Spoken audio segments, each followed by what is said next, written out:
Malarked up a little bit there, boys. Been ratted out here, boys. Watch it.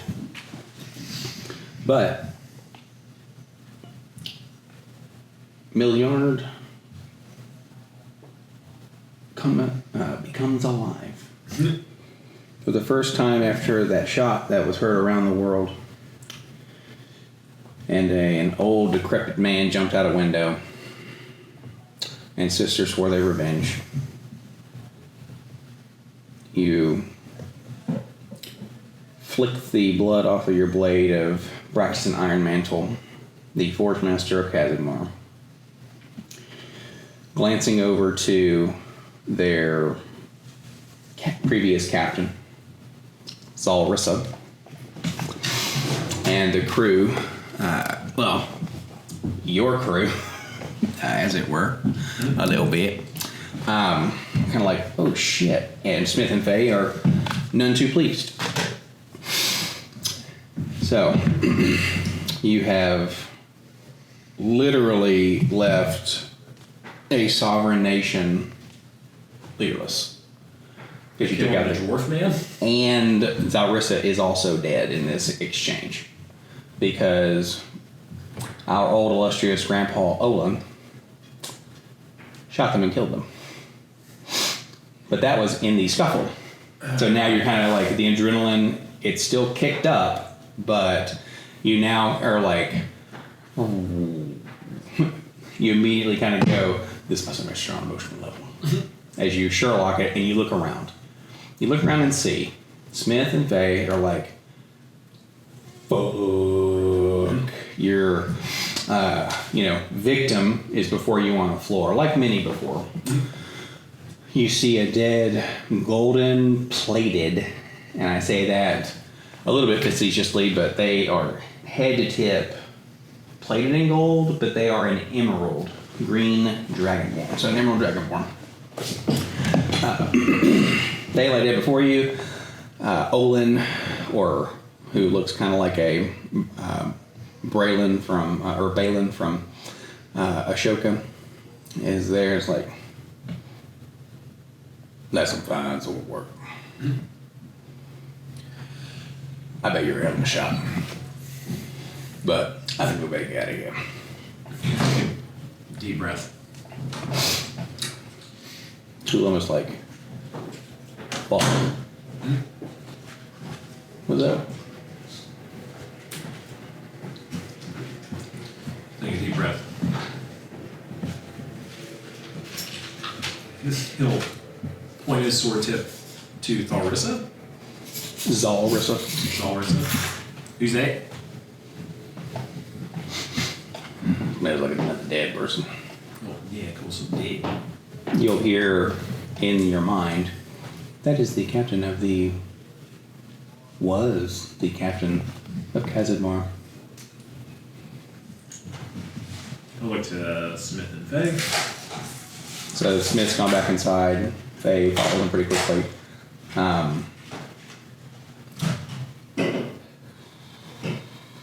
You'll see somebody in the crowd who you think you've seen before. You're not sure. Woman, like maybe in her very early 30s, kind of dark robes, hood up, kind of looks at you. Like, and kind of shake their head a little bit. And kind of almost have like a gentleness vibe if they like lived in the city their whole life. And then of course gentleness is there. Voss showed up for a moment and then it was kind of like, Well, you saw Voss and Cormac kind of disappear. Alright, so I guess the captain of the Kazimar got themselves killed. Who takes over? Who are you talking to? Because at this point in time, like, guards will start to show up soon. The what's called like the it's like the emerald something will soon show up, but it was the guards who effectively watch over Zalrissa and Braxton, but they also know they're not going to let them do anything dangerous. So they slink away from him for a little bit.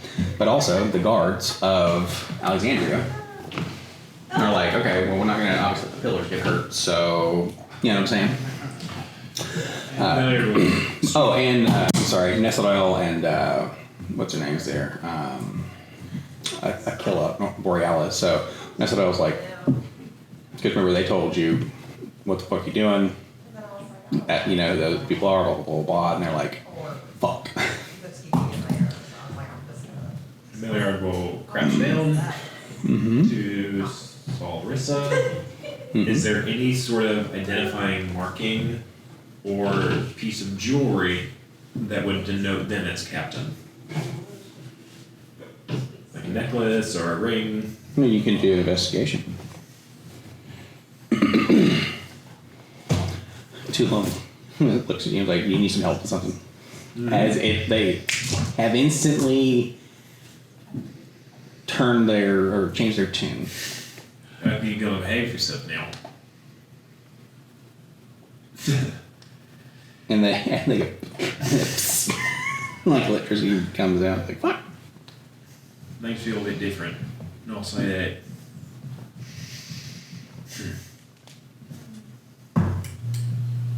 He gets a 17. Okay. Investigation.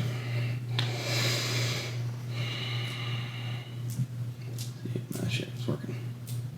17? Mm-hmm. Okay. You'll see that they have on them, it'll be a bracelet that it's something that for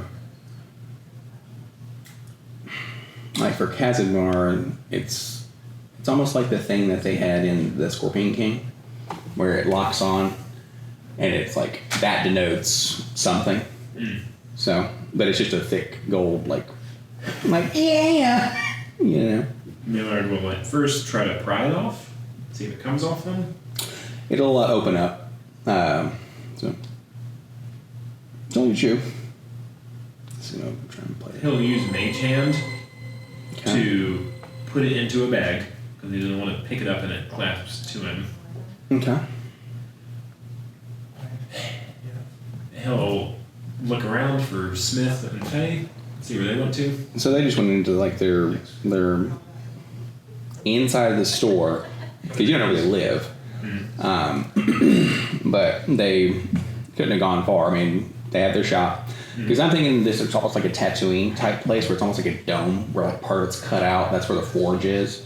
Because it's in a dome and they cast something in the center. Work. You know what I'm saying?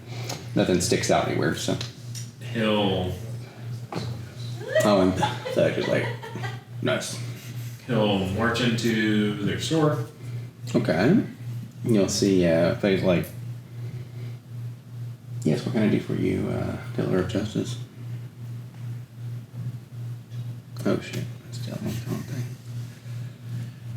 You both were going on about that had Curtis Smith to be the forge master on that ship. I mean, potentially.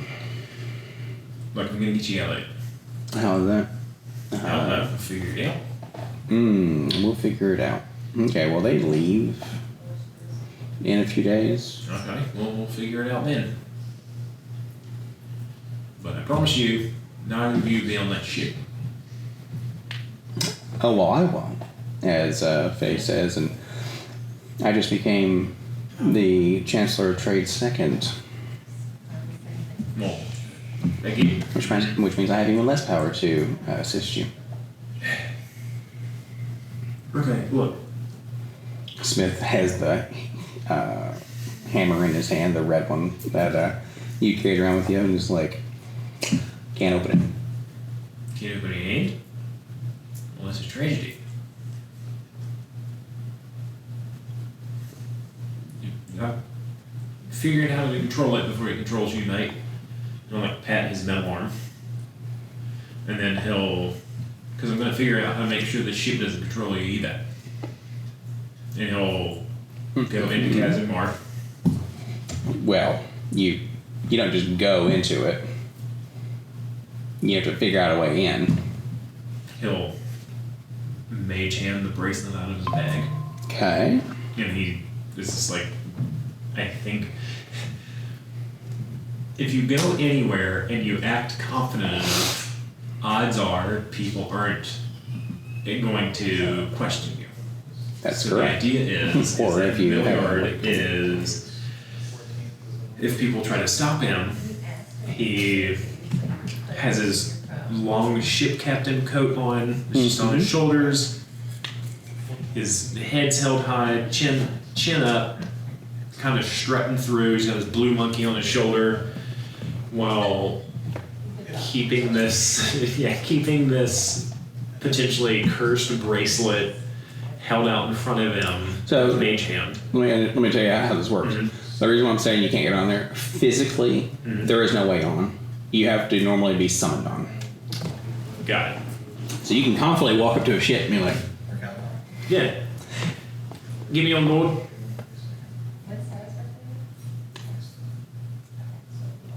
I have an offer and a discussion to make. who are you talking to? Like a dock worker just said? If there are guards to the ship? There aren't, because they don't need to, because you can't get on. Okay. That's the whole point. I looked at Jill. Yeah, boss. You think he can heal me? Yeah. You're right, heal me. He'll like think on. And he does literally a sonic, goes ring. If he'll come observe, make sure there's no mystical barrier or anything like that, and he's just like. How do you determine that? Because Sulam operates differently. Watches him, make sure like he doesn't ping off of anything. He's like, okay. If I had to guess, Do you have any friends on the docks? he'll look for the Minotaur. What are their names? Fuck. All you gotta do is tell me their name. You get on there for free. He has no clue. They're gonna walk up. Hey, how you doing? Milliard Ransom Lamisander. Like, Pleasure to see you again. You're looking confident as ever. Glad you guys are back. it's good to be back. One of their horns is like, Yes. or the broken one kind of turns almost like it's got a little thing to hear better. I've met quite a few people in the last few days. I know you did. I'm gonna be perfectly honest without trying to be rude. I can't remember your name.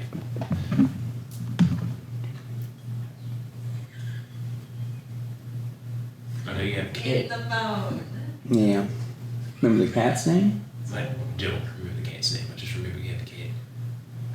Oh, Jesus. My world's been literally turned upside down. At least twice over now. So, look, you can keep looking sad. It's fine. I'm going to apologize to you because I don't remember your name. Would you like to try to persuade them? He will try to persuade me. Okay.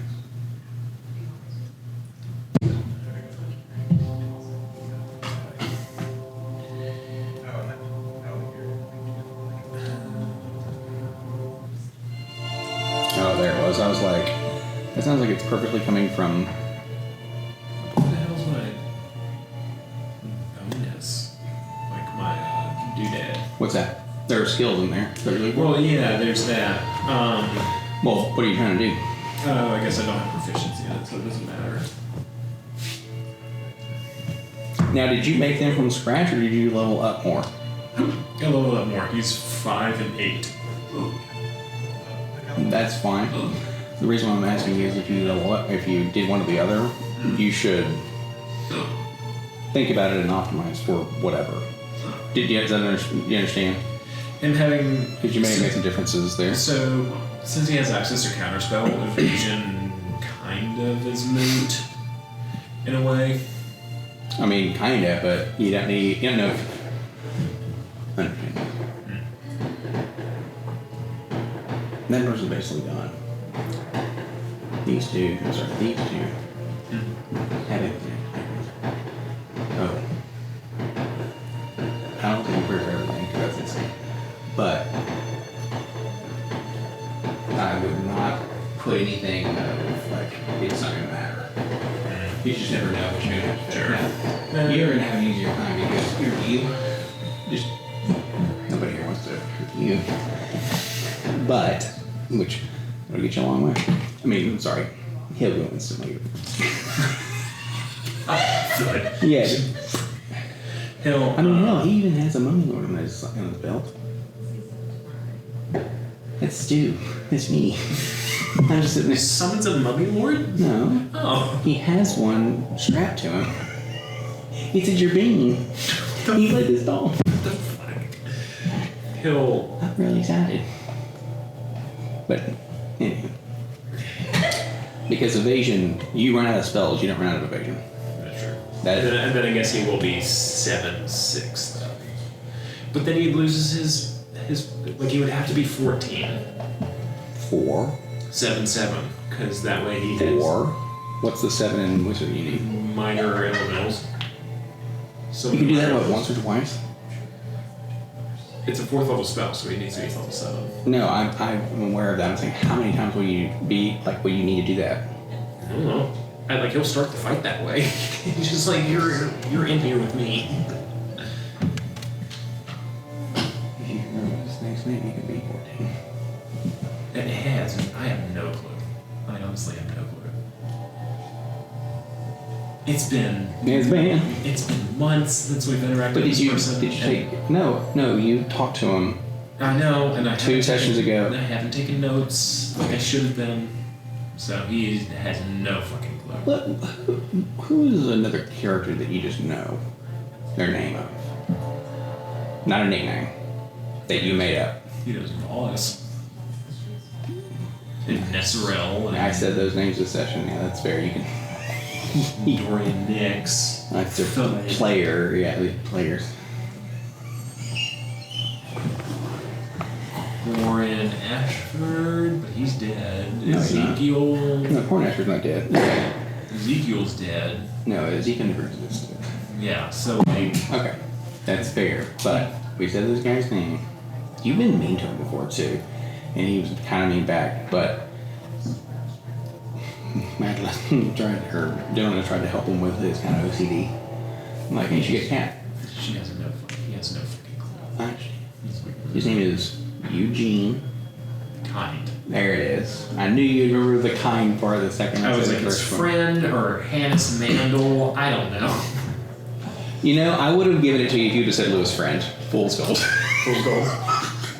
Fucking lost it. But you're like, hey, you know what, Miller? I understand. We haven't had the best relationship before, and I was in honestly in a bad place. And you just witnessed a horrible tragedy, and it's okay.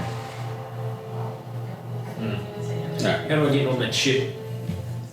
You don't have anything to follow that up with? Like, No, and you don't have to. You can go on and do whatever you want. I'm letting you do the. Miller, like, I'm sorry. I'm just on a mission. No, I'm letting you be the dick, so go for it. Just on a mission. It's very kind for you to apologize, even though you have nothing to apologize for there, mate. I've been drunk and evidently possessed by one of my dead companions. Holy shit. Yeah, it's been quite a week. 2 weeks, really. Now, how do I get on that ship? You don't have to get me on that ship. Evidently, I think I own the ship anyways. And he like shows him the bracelet. Oh. What is that? It came off the, I guess, and he like hikes his thumb to the person that's being covered in a sheet. Well, you're further away enough from that now because you have to kind of slip away. Oh, that's how they find you. The Emerald Dragon Gold or something like that. Yeah, it's all Yeah, evidently this was his ship. She was a captain. It's her ship, yeah. Yeah, she was the captain of Kazimar. If I just have to... Can you swim? Yeah, I can swim. I can also teleport myself there. How far can you go? I don't know, I guess pretty far. I don't want you to teleport into their engine. No, I'm not going to teleport to the engine. I got my familiar up there. You see that little blue thing? Well, you can't see him anymore. That lady's gone. He's just like, he's, because they have like fucking nuclear reactors in this room, and he's just like, going Dr. Manhattan, like full on, getting torn asunder over and over and over. But that'll be to your benefit later. So, like, I need you to tell me, can you do your movement, or your shift to the end of this pier?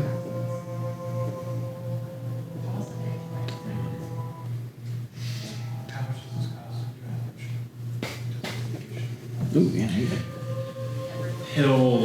How far is it to the top of the deck of Chasm Bar? It's Like from the dock. So, let me look at something real quick. Yeah, that's why you're. There it is. Bring that up. Alright, you're gonna peek? No, I'm just kidding. Okay, so for here, these are normally 120 feet. Mm-hmm. So at this point, to get up to the top, it's probably gonna be 200. Or just to get to somewhere on the deck. Doesn't necessarily be on the top. No, that's what I'm saying. It rises up beyond the sides. So like, it is 200 feet to get up there. That's why it's so difficult to get on. He'll look at the bracelet, thinking that if he puts it on his wrist, he's going to be cursed to then captain it. Would that be a bad thing? What? Would that be a bad thing? He could Until do he that. passes it off. Well, it's the most powerful weapon known to exist. He just puts it on his wrist at that point.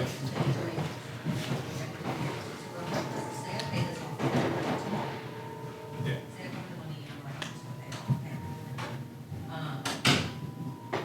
All I would be paying then at that point is the monthly HOA, which is how it is. So then, But then all rest of my vacation is usually based on what I have. And that's it. I'm not paying. Good, okay. so That's why I was like, what's this feel? how often?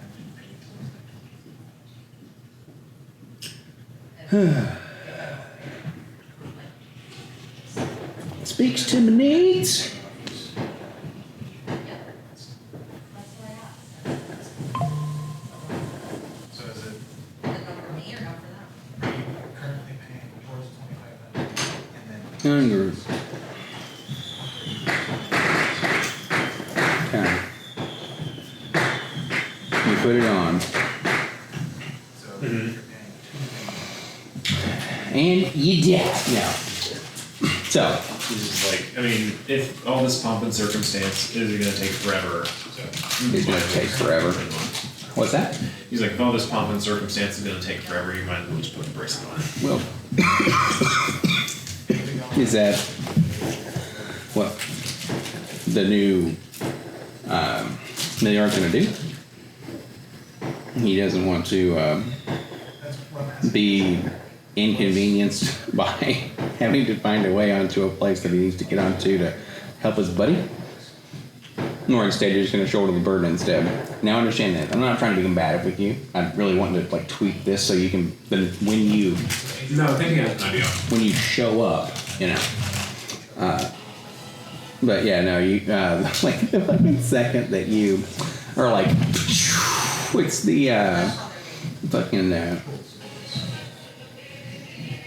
because like around you, you go, your eyes turn purple. You get sonic, like kind of within like 30 feet of you. You can sense entities, like any living thing. You can talk, see like surface thoughts, and it's almost like you have a psi crystal on your hand, and you now have some psionic powers that you do not know what they are, but you know, you're like, I need to go back to my quarters, Yes. Sure. and you can always go back to the ship. Right. Is that what you'd like to do, Sam? Yep. So, Any last words to Eugene? As you go, your eyes change, your hair like kind of gets some purplish, like little streaks in the flames, you know, along with your eyes, and you kind of are like, you smolder for just a second, like, I'll ask him if he's interested in being the captain. I mean, I don't even know how to captain a ship. Neither do I.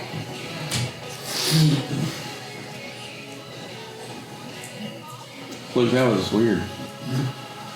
Luke. It stays on them for just a hair, and he's like, yeah, I know. He can talk, he's like, what the fuck? And you're on the, in the captain's quarters.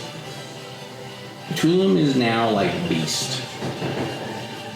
Because he literally went Dr. Manhattan and was like, yeah. So he can be that big or small or whatever, but he kind of has like that little bit of mentality where he's not like, what is your intelligence currently? I think it's a 16. It becomes a 19 with this. Because you, scions are intelligence-based things. So you're like, how white the something inside of the ship, and there's already a few people in there. The two that have since lapsed, Smith is in there with you now as well, because you always go back with them. They are your second, effectively. And Smith is like, no, you didn't. No. He's pointing the hammer.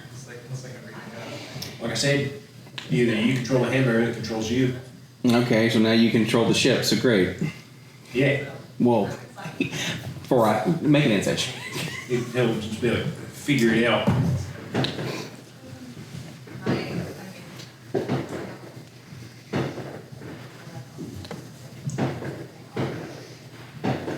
An 18. Okay. So you kind of like 100% start to do the with Smith. You kind of get the like, oh, this is gonna actually have things with actual lyrics in it, but you kind of get the sense from Smith. He's like, part of him doesn't hate the fact that he gets to go and adventure again. Mm-hmm. But you also know he's beyond that. You know what I mean? So like you kind of do pick up on the like I'm gonna do so much bullshit with this, but it's like, Look, mate. it's not gonna be. I'm gonna have to wait for you to see my wife, and she lives a lot longer than I do. Kind of that, you know. Yes, Captain. Oh, Captain, my Captain. And you'll see he, for a half second, does this, like he's going to salute. Because remember, he is military, but he's going to do it with his left hand. But with the Casadmore, someone kind of looks over and goes like that as they're the two guards outside of your new quarters. Two of them sitting there eating a little mango. This is great. Let's do this forever.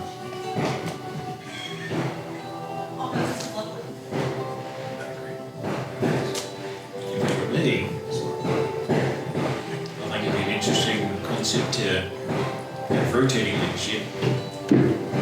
Well, that's why I'm your second. In case anything goes wrong, I can take over for a little bit if need be. No. This ship isn't where it belongs. It's not where you belong. I also set up. Aren't you a pirate? As one that I never. No, it's just sassy. Two of them's like, yeah, but It's kind of the same, I guess. it's like, no. He goes, no, I mean, pretty good. Good captain. I think in the instance that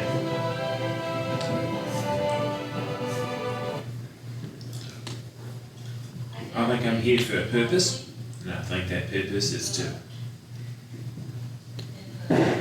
give away the leadership of this boat to somebody who's worthy of it. Your next adventure isn't on a boat, man. It's not swinging that hammer. Where is it? What do you think? It's on the land with your wife. Well, Making a family. you can't do that. We can do it. Yeah. I'm the captain. No,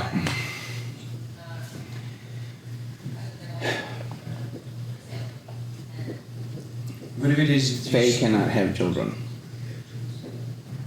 What? My wife, as he has the hammer, cannot have children.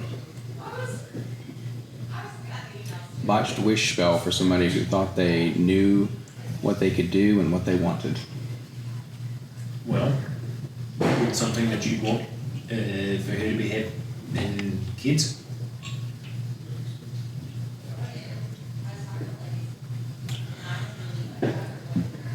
My passion is to make things. What do you think? Well, I'd have to assume yes. Well, first we're going to get you out of the servitude of this ship. Okay. And as the captain, I release you from your servitude of this ship.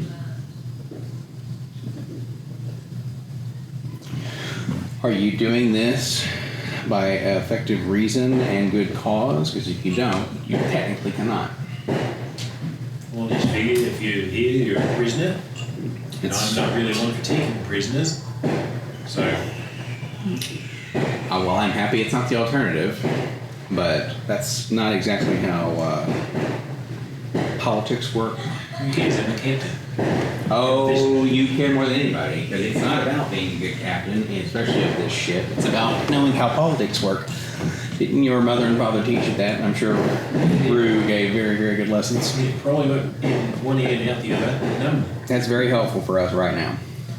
But I'm trying to be diplomatic about all this. I understand. And keep in mind, I was raised with the rules. Well, no, you probably were. It's just you didn't abide attention. I understand. Yeah, now that I'm in a seat where I can make my own rules, you're saying that I have to play by the rules? It doesn't make any sense. How do you think the ship works? I don't know, have a captain? No, it has a system. Well, okay. Do you want to be part of the system? Would I rather have this on our side than not? Yes. Well, Because sometimes when duty calls, you have to answer. the area we'll look to is new fancy bracelet. Mm-hmm. I mean, really, I just put this on so I can get on the ship. But Yeah, but do you think it would just fit on anybody's wrist? you're saying you had to be worthy of it. Well, if I could take a look at it and inspect a little more, I might be able to tell you that. Well, It seems like you meet a certain level of criteria and you are a rogue wizard. It's like, you're really exactly what they're looking for. Funny enough. And Tooling is like, kind of more, what's the fucking big ape with the big brain? Jojo. No. We're beyond Mojo. This is a Justice League DC villain. You know what I'm talking about. But anywho, he has a just, not a swollen Mojo head, but you can tell he's like, I am beast now. I suppose I fit the. I suppose I fit in the seat, so. You do something. Well, Captain, I am here to serve Casimir and you and the people of this vessel, so please let me know. Yeah, you're not going to be here too long. What, do I just have to find your replacement? Well, no, you have to find a reason why I'm unfit for duty. I don't know, could you have one fucking hand? He like looks to where Smith has his normal hand, and then he has his hammer hand.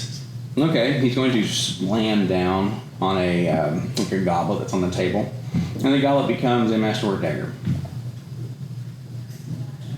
Oh, I just have to guess that, Melior will kind of laugh. Say your forge catches on fire, and you have to carry 2 buckets of water. He looks at his hand and he's like, what will I do? And you guys laugh. Yeah, what will you do? Look, Thank you for making me laugh at a time like this, because that's not going to be easy to do forever, but look, you and I both know you don't belong here.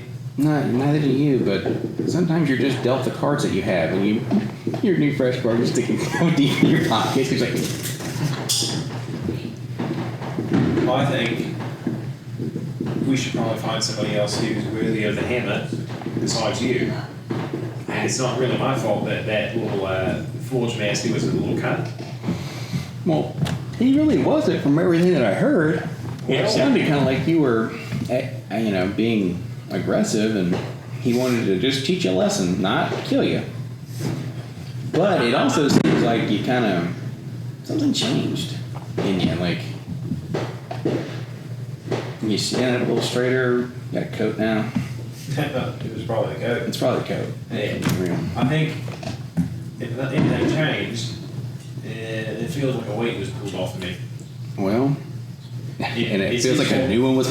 And it's his fault for not noticing. So, I'm gonna fight for the honor of somebody I love. Ooh, I see. Like, it's One so- day when it happens to you. it's so contrived. One day when it happens to you and you fall for some little lass or some little lad who just takes your breath away, you'll think differently, but it's also one of those, what are you, 24? I'm in my early 30s. That checks. So how do I get you out of this predicament? That's what I just told you. You have to find me unfit to have my station still.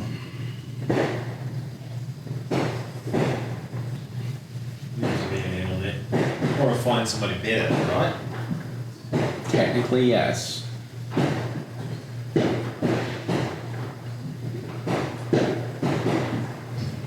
That'll look to the hammer. It's like, We're sailing for the Ember Falls. well, we're not really sailing for that because we don't go up, but from what you can see in the coordinates, a cute little map here, so I can pull up for it. Let me see here. So you have, can you name all the places without looking at the little thing over there? Kazakh Ember Falls, Dulles, Yeah, Alexandria. Alexandria. I can't remember the other one. It's all good. Or, how about this? How many are there? I think there's 5? There's 9.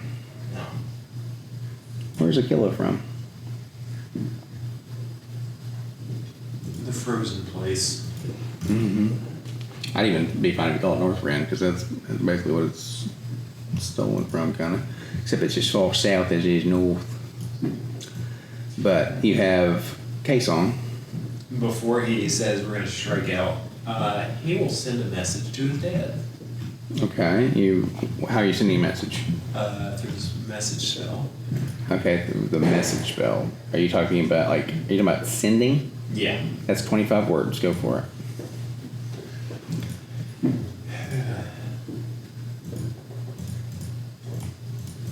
Became captain of Kazimar. He just appears on the ship instantly. He's like, what the fuck is happening? Yeah.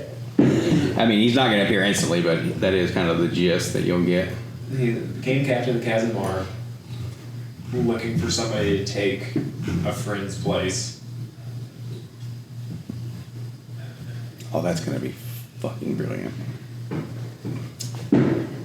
I think you're a good fit. Ooh, okay. That's what happens. You said you see out in the sea where he's like, ah! He just starts going ham. But, okay, let me see. All right. I need to write down a little thing for, I was like, he will answer back pretty quickly, What the but, fuck are you doing there? well, something like that.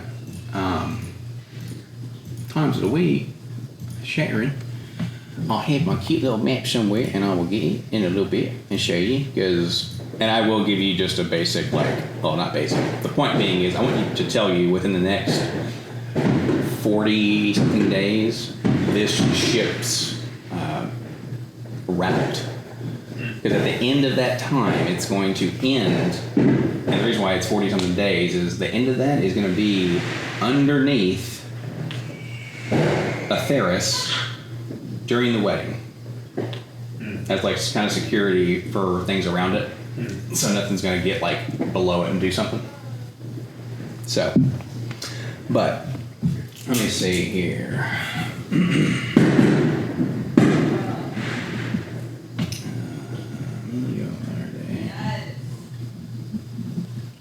It's the 4th of July and fireworks are flying.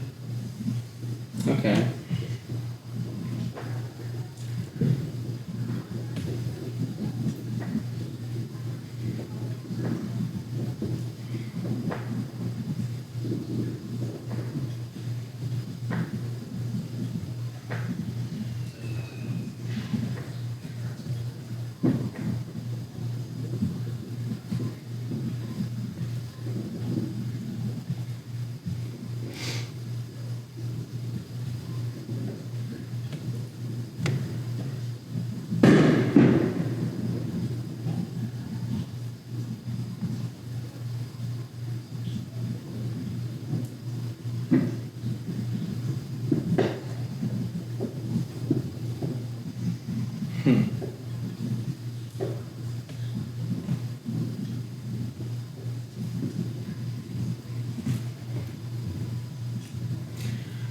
You will kind of get like almost like a heat wave coming over you a little bit.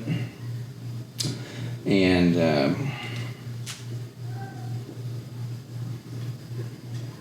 almost like Gene Wilder being like, my boy. You took your destiny and somebody else is with you to take over the most incredible weapon on this plane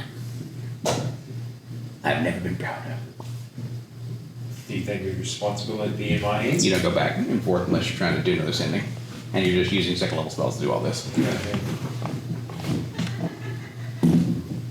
He'll summon him to the ship. You can make an Arcana check and see if you can, for one, well, where's he staying at? The white dove, or Dovetail, yeah. yeah. So he's staying there. So if you would like to get around there, you can make an Arcana check to try and pinpoint him. An 18. Okay. Familiar with like sitting in the captain's chair. Okay. Just like 18. He's gonna try to resist it because he doesn't know where the fuck he's going. You can try to, actually, you can kind of make it feel like he's being hailed, so. yeah. Okay. He'll. And he'll walk up to you. Captain. Rue will go there too, because you just sucked up. You did. And she's like, what the? But knowing that not many are going to take him or be able to, they look around like. Seems like Rue is very interesting. seems like I'm doing something a bit irresponsible. Honey, this is great. Well, it is, and it isn't. It's fantastic. It's a blessing and a curse, Mom. We now have their best weapon. And our own. Yeah. You've actually secured peace for a very long time. Haphazardly, because you're your own man and you follow your instincts. Proud of you. I think I just kind of fell ass backwards into it, and I'm going to try and make the best of it. But in the falling an ass backwards into this, I seem to have dragged a friend in with me who doesn't need to be cursed with it through my own recklessness. Well, this isn't a curse by any means. Well, it is for him, Why is that? Oh, hello. because it's taken him away from his family.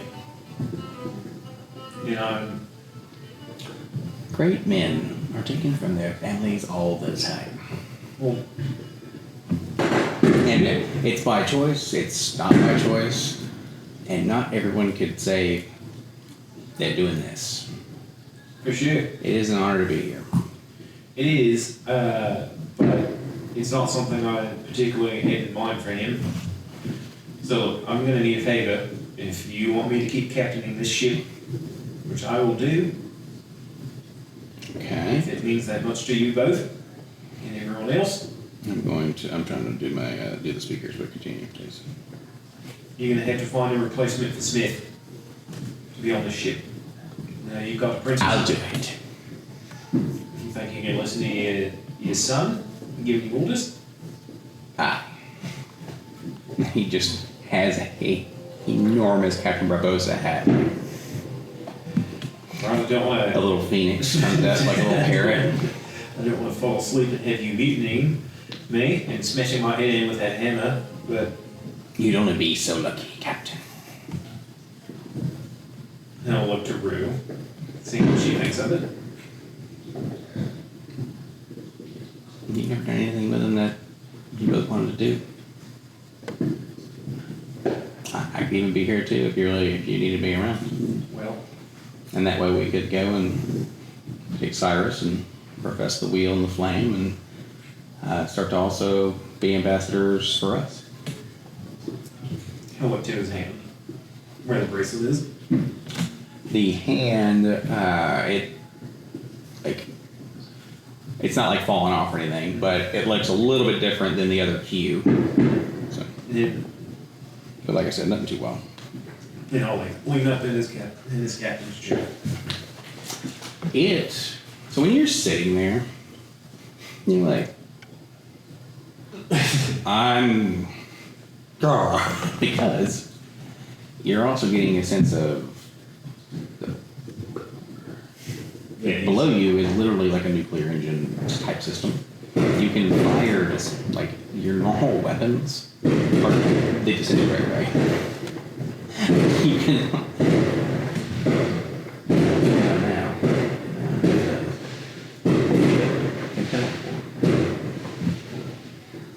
500 feet. That's a very, very, very big thing. He'll look to Rue and to Vulcan. If you get away on the ship, then he was watching me before the scene. Well,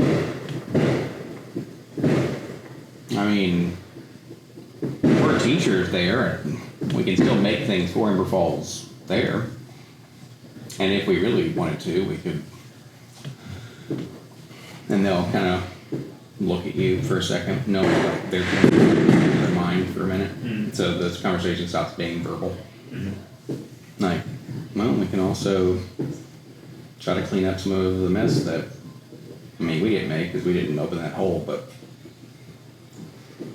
can you imagine the good grace and allyship that we'll have with everybody? I mean, Theris is already a strong ally. So we'd have the seas and the air.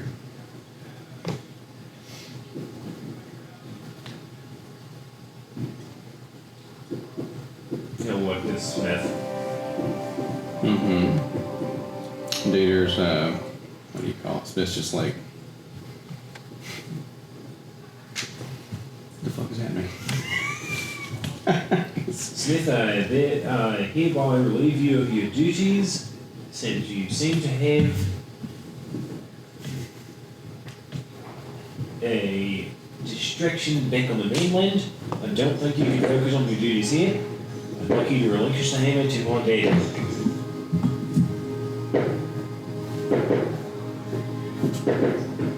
Turn it over and that's not what makes me the best one with this. Do you understand that? No, I'm fairly certain that Smith is probably equal to or better than Forge Master than you. I just need you to say you understand. No, I It's not just a understand. hammer. I understand. The hammer is an extension of me like that is to you. quick, you're gonna do great things. And the fucking he's like, Toodle's like, what the fuck is that? And he has this gigantic fucking hat.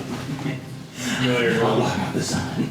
Miller will stand up and offer his hand to Smith to shake, since his actually shaking hand is free. Oh, you're actually gonna feel a bit of heat, like where it's like, oh, we got a live one here.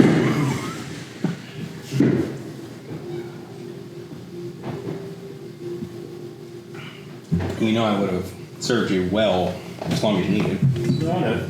I just would have felt guilty. Well, what's gonna happen when you have to kill somebody who's in my shoes because they are your enemy and that's the right thing to do? You're gonna feel guilty about that and try to find every way out possible? Oh, well. I just want to be sure. And it's like, I'm named. Killing's a bit easier than sentencing somebody to life.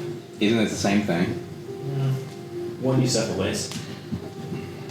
Well, you don't know where they go afterwards. You might have doomed them for eternity. Oh, shit. It's up to them to their goal, I suppose. Well, if they lose anything. I just, couldn't stand to be on this really fancy ship and see you pine after Faye day in, day out. It's not like I couldn't see her, but, while y'all pillars are doing, while the pillars are doing what they need to, you will hear a big screech. And Nesrael is flying like right outside of the door, like on the deck, and the Emerald Dragonborn guards are like, "Who the fuck's this?" Okay, everyone good. Outside. Motion for everybody to stand down. Permission to come aboard, Captain. Okay.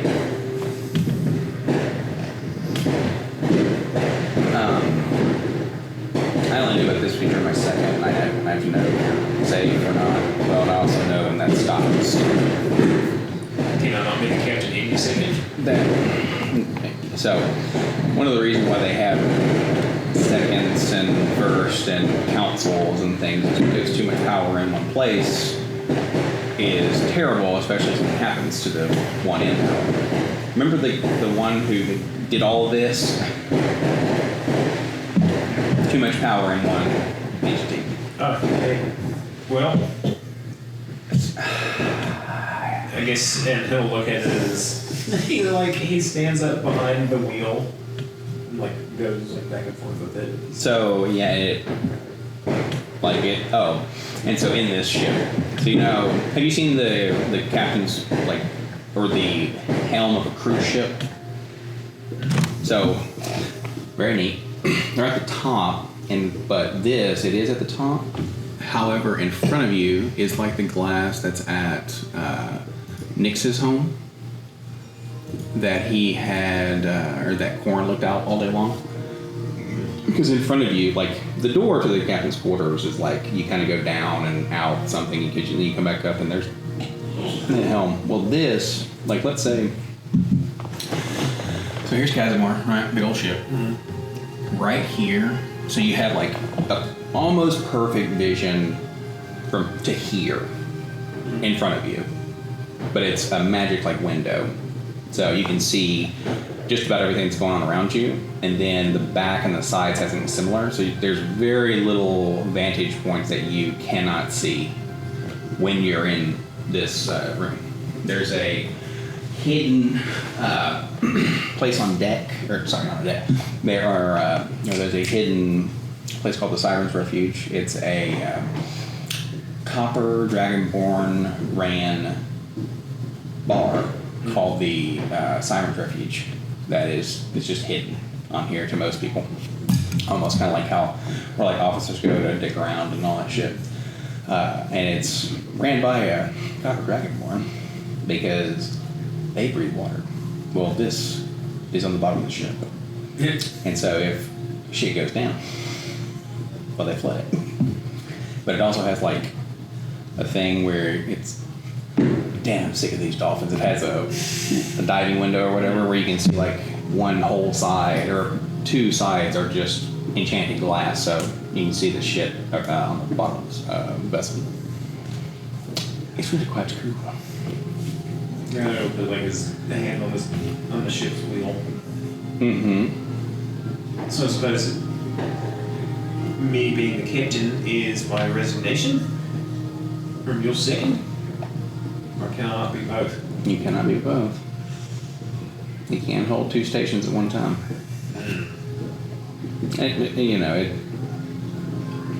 I'm not too upset, as you can see. I'm upset levels of as for one, she's Arbiter of Justice, which means she's just serving all day long. She's also kind of showing a little bit. Also, that woman, bird, just in the paladin, so they're just so it's it's okay. You're still invited. And I hope we continue our, partnership at some point down the road.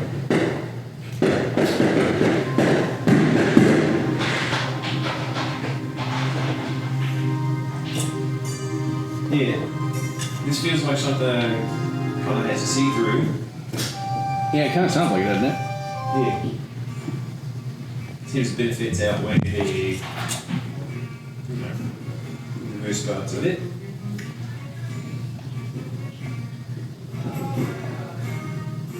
They look around and they're I get it. Because they, when you were their second for a little bit, you understood a few things. You do understand the powers that each of the councils have. It's kind of make sure you can advise well and help folks keep level head. Seconds duties and all that. That's what the cool part. You're just there at one. Be there as a level person, keep a cooler, hopefully, mentality, drag their body away if they need to. Do the negotiating if they do want to clash, two person clash. But it also means why the people's powers, why each other has each other's power, right? So you'll know that Nethalel, Arbiter of Justice, can, they're going to essentially be able to dispense justice to anybody. And you cannot fake it. They're going to know if you require it. But the rub is, and it's one of those, you can't, try to, it's they did it or whatever. But the rub is, if they ever have their power and do their spiel, and to somebody who doesn't deserve it, the Arbiter dies instantly. Okay.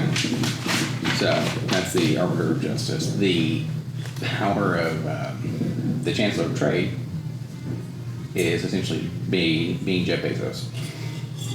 You have infinite capital. Jeffrey Bezos. And that's Thalric now? No. That is him.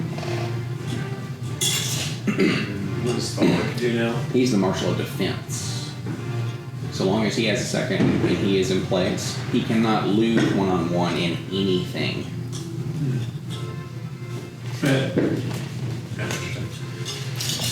Ain't that fun? And he also controls all of Alexander's military. Well, now we have the biggest ship ever, so. Well, yeah, you guys do. And you know effectively that this is a sovereign nation. It is technically its own thing. But then you have, what do you call it, boss, the Elder of the Veil, i.e. he's just kind of like the Chancellor of Magic, make sure people aren't going too wild. He, when he has his powers, he can cast any form of magic, any level of spell. So, and Arbiter, Marshal, Elder, Chancellor, and the voice of the people. So the voice of the aisles, or voice of the people being Little Doris, the blue tiefling. Hey, Shid, we can't wait to sing your praises. She is like effectively the most influential person that will never lose a popularity contest, which is important when if she gets too big for their britches, well, people have things to stifle her, and then that sort of stuff. And also, you kind of know that she's a little bit of a Tony Soprano. You don't know how far that goes, but.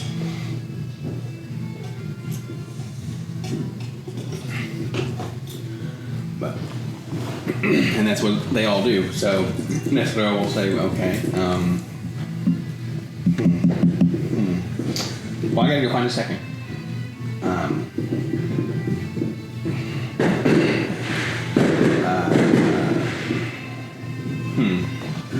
Rue will kind of walk over to him and say, oh, you already had a position of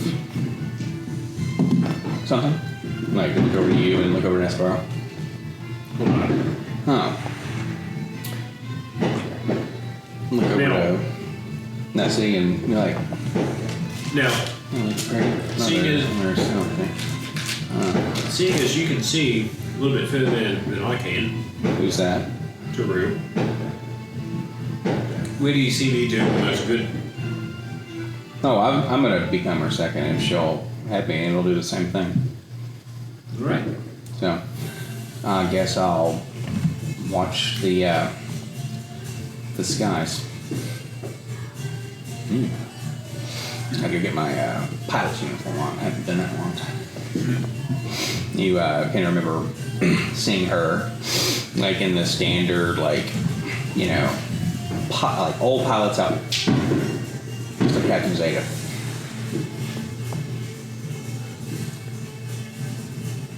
The Phantom. Oh yeah. Just like that. So, we were like, yeah, have fun in a little while, but yeah, I'll follow you. And then that's what I was like, hold on. Look over to them. Okay. I accept. And then as they do that, you kind of see their frill, like, they were kind of getting a frill because of the changing of becoming who they were, and then also being, mummified a little bit, and they're just like, get a little more peacockish. And they, like, all right, and their stance is a little bigger, they get a little bigger, like in regards to size and stuff, and kind of like, it just is we deserve again, I suppose. What are, well, she's on a pillar, so I want to see what else,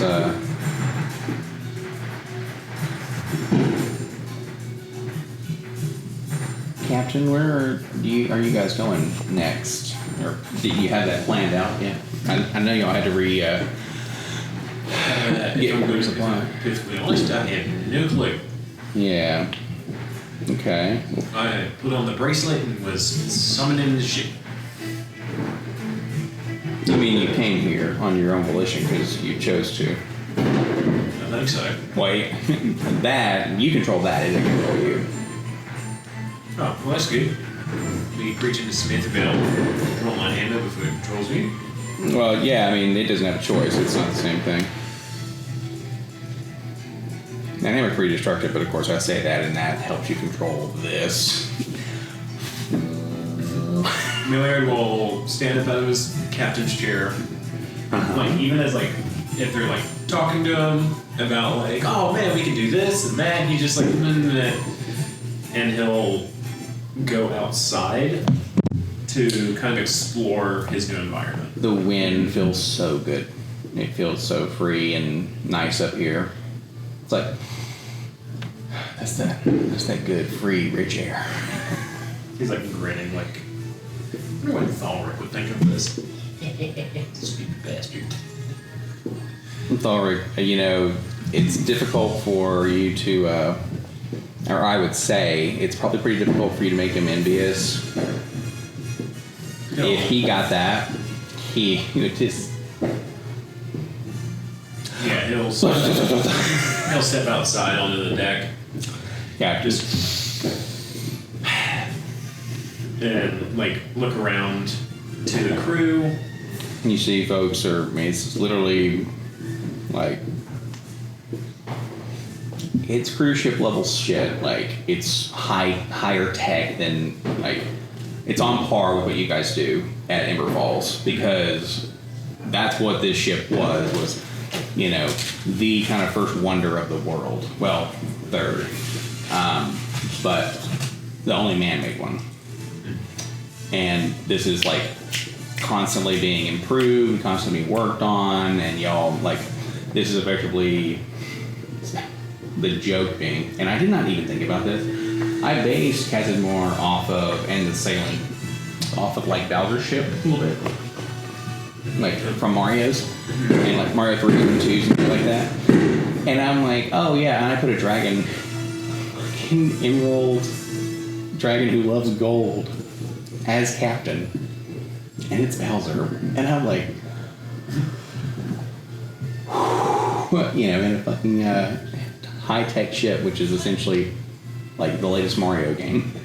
He'll look as he's going around. There's shops and forges, and the forge, you have like, even, it's almost like a city on the interior, you know, kind of like almost like a Diagon Alley a little bit, but kind of all the way down. And there are a couple of shops, because, you know, this is effectively an aircraft carrier, so it's a city on a ship, but it's, y'all are, you can tell everyone is armed, and it looks like there are, well, actually you're kind of just being fed this information that you're doing, Captain, like just having the bracelet on, it's feeding you things. It is as effective as, you know, the strongest military ship is now in our time. Yeah. And those things, you know, float by a country, and the price of those cell phones go down for us, so. Yeah. And you even see some planes on here. Milliard will, like, through his interactions with some of his crew, he's curious about, is this like a ship where we roll up and we raid places, or is this a peacekeeping ship? So, you know, you guys can get scrap if you can, but you cannot fire upon first. This is the nuclear deterrent that keeps outside places safe, and this ship is usually, or has been for a very, very long time, beholden to Alexandria, because that's where it was built. So that's kind of the home base, and also you and now Vulcan are the sixth part of the council. So you'll have to actually be there tomorrow in game time as the sixth. It's gonna be fucking crazy. Millionaire's like, No! They're over there like, yeah! this is what I didn't want. Politics. Yep.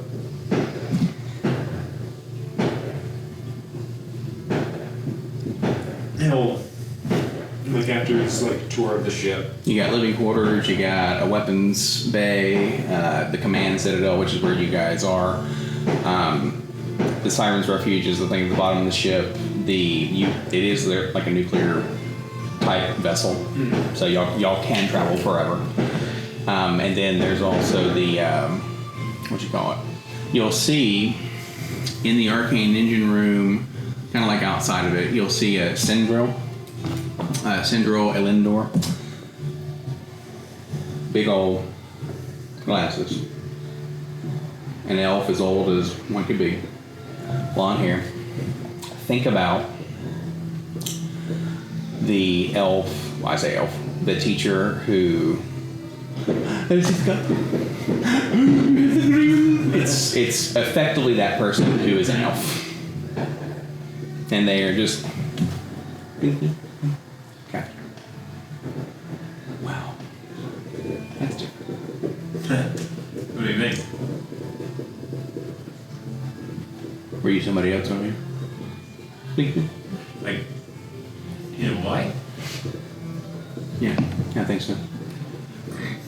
Feels like I'm a bit more of my pure self now. But, who are you and what do you do for the ship? You already know, Captain. You a scribe of some sort? I can do any magic that you need me to do right now. It's pretty agreeable. Well, I mean, let's be real. I mean, most of this is all about being efficient. Here's something I'm curious about. Okay. He'll explain his story of. He'll explain the story of the botched assassination. Oh no, that wasn't botched. Everyone knows that. And he'll.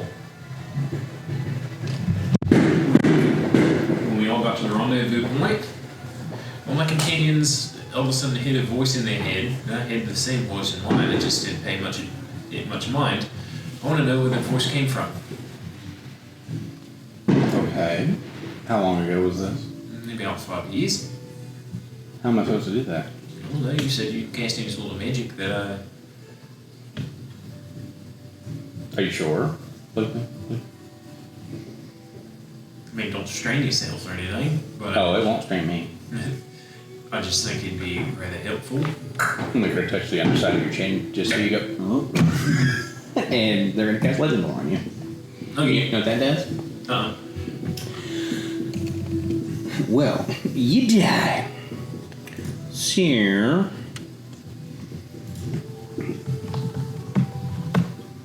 And her name was Syndril? Yeah, S-Y-N. D-R- Yeah, it's right here. Right there. D-R-I-L. Yeah, D-R-I-L and then Elendor. I was proud of you. Inspiration. I forgot the Minotaur's name already. It was Eugene! Eugene Kind. Remember from Hey Arnold? It was Eugene! Because he eats the pencil from Wacky Land. Yeah, it's such a good reference for you. Eugene Kind. With his... Minotaur! Yeah, if you called him Mighty Minotaur, I would let that go, because that's fucking hilarious. Okay, Legend Lore is this. It costs 50 gold for ivory strips, white things, spell components. So not that money's really a big deal for you, but however much money you have is 50 gold less. Name will describe a person, place, or object she's touching you, so it doesn't really matter. The spell brings your mind the brief summary of significant lore about the thing you named. The lore might consist of current tales, forgotten stories, and even secret lore that has never been widely known. In the thing named, if it's legendary importance, you gain no information. The more information you already have about the thing, the more precise. The information you learn is accurate, but could be couched in figurative language, so, which is all good. What are you trying to glean from this? He was to figure out who was in his head and told him and his companions to try to kill themselves. Okay. You want that to be a certain person. It could be whoever you want it to be, ultimately. Okay, then yeah, it'll be the Lich then. Elmara. Mm-hmm. But they're dead. So at that point... When did they die? The Shattering. Well, no, this would have been after the Shattering, because he would have been on this plane. That's my point.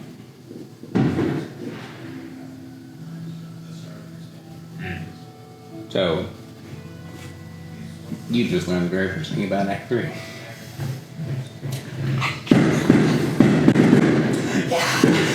He's like, You just learned it all!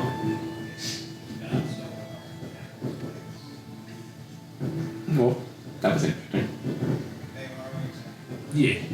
It was, Very interesting. Well, I mean, let's not overblow it or anything. I mean, you said that, or you say that, but we haven't even taken off yet. Well, no, I've got a cancel meeting tomorrow, evidently, and No, yeah, you do. Make sure you keep your schedule. I suppose I'm going to trust that to you. I'm an enchanter and magic keeper of this place. Don't insult me, blink blink, by thinking I'm going to be your what do you call it? You're not up to the challenge. You're not up to the challenge, then, eh? No, I'm most certainly not. That's way above my pay grade. Okay. Well, I guess I could pay you more if you wanted to, because it seems to me that money is no object while I control this ship. Well, it's not the money's no object. It's just you can have whatever you want. Yeah. But for everyone on the outside of the ship. Well, I guess I'll hire myself a secretary. Well, if you do, actually, I think I have the perfect thing. Hey. Me. But you just told me that you wouldn't pay And it's an enough. electrum walks out. No. They can do everything I can. Then it's fine. It's just, it's... How do you know who's different than me? And then they just kind of like, they'll.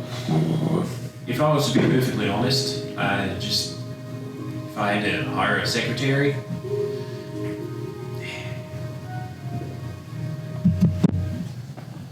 Why don't you get your friend who runs that hotel? At least you know you'd be loyal. yeah, you're right. Hey, yeah, it's a good idea. Yeah, wow, I learned a lot about you. Ooh, Yeah, thanks. Ugh, and she'll take the glasses off, beady little eyes underneath those big old Coke bottle rims. She's like, yeah. Yeah, It's back on. Do you need me to summon them here?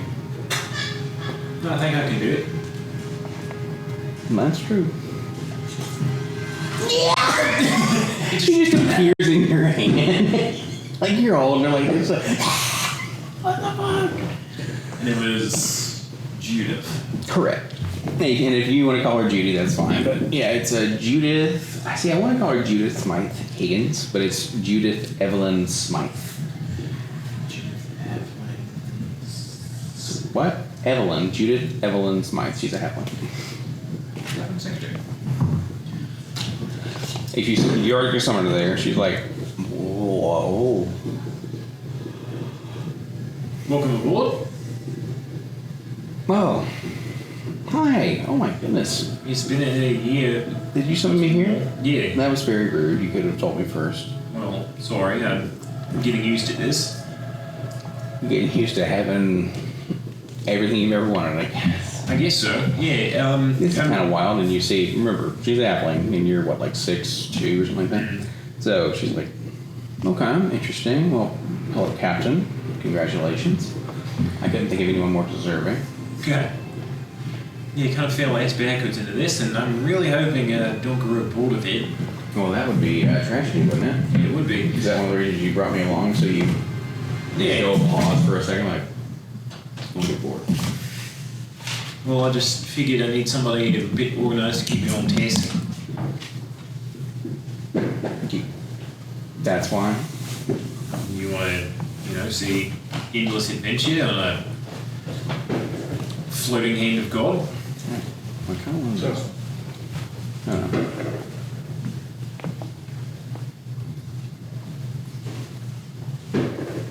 Sure. I mean, I could find somebody different if this is. No, it's not below me or anything like that. It's just a little sudden. Alright, well, welcome aboard then, Judith.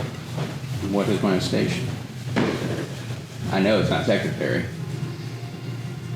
I was about to say secretary because it sounded more formal than not secretary. Appointment keeper. First mate.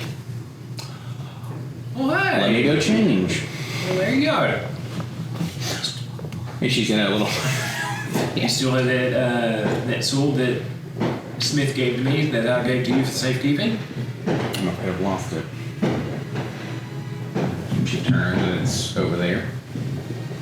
Smith has redone it to where it actually fits. So, but she's like, no, I'm just kidding. It's right here. And she'll kind of like, Hey, it looks good on you. I don't know. Oh, Okay, Captain. Well, now that no Ward, what do you need from me first? I guess. And she kind of goes into like concierge mode because you know that the Dovetail is one of the more like secure, lavish, structured places that you have kind of been in and / like know about. There's some pretty lavish, like really crazy ass places in Belthanor that you guys stayed or like saw while you were there, but the Continental or the Dovetail at this point, or the Dovetail was that place. So effectively, she can be really, really good at what you want her to do. She'll get it in a tip-top shape. Or keep it For there. starters, he wants, as opposed to the charting, Okay. charts of where they're supposed to journey to next, Okay, so. and dates. Okay, so. Where is it? Here we go. And here we go. No. Where is it?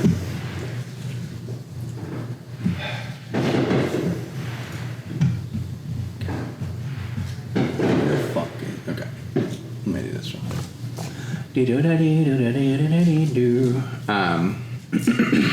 So in like 48 days you have to be underneath Aetheris.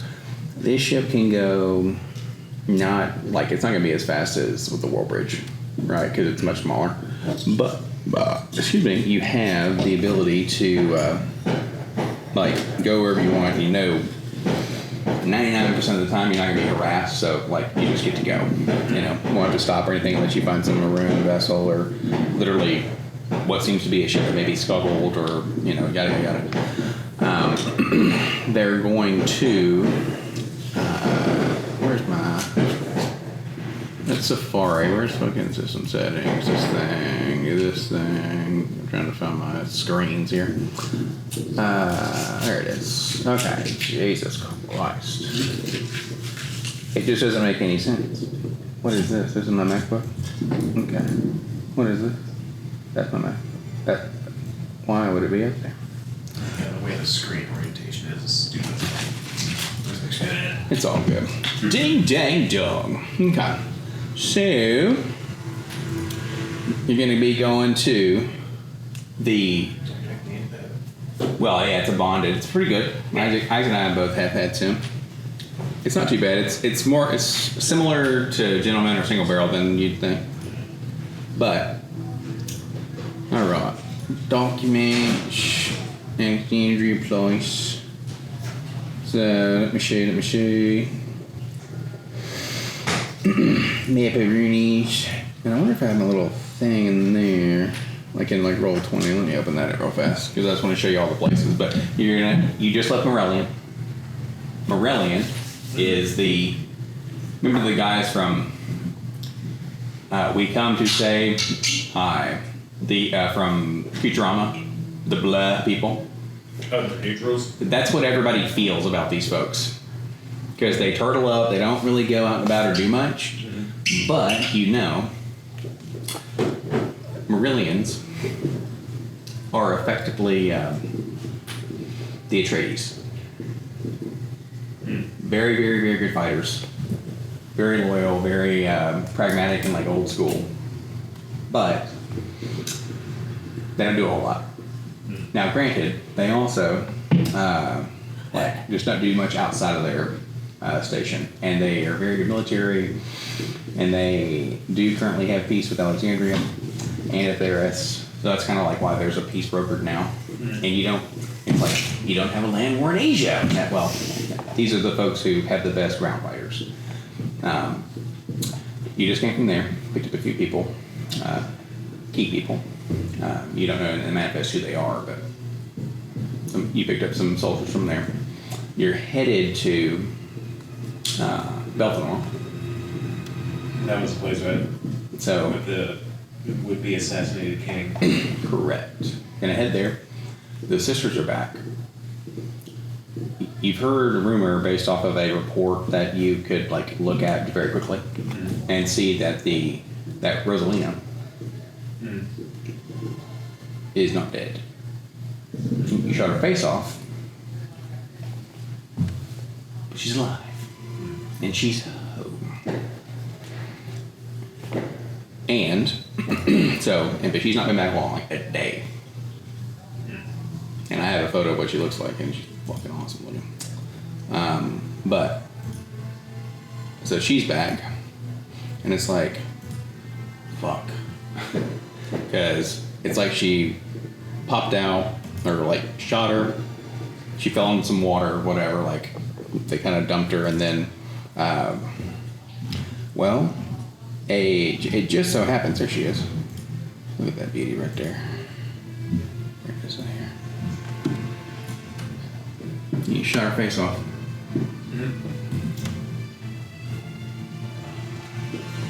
So there's reports that she's back now. And you're heading there next. Then you need to head to... Yeah, you're doing it. And that's like right next door, that's cool.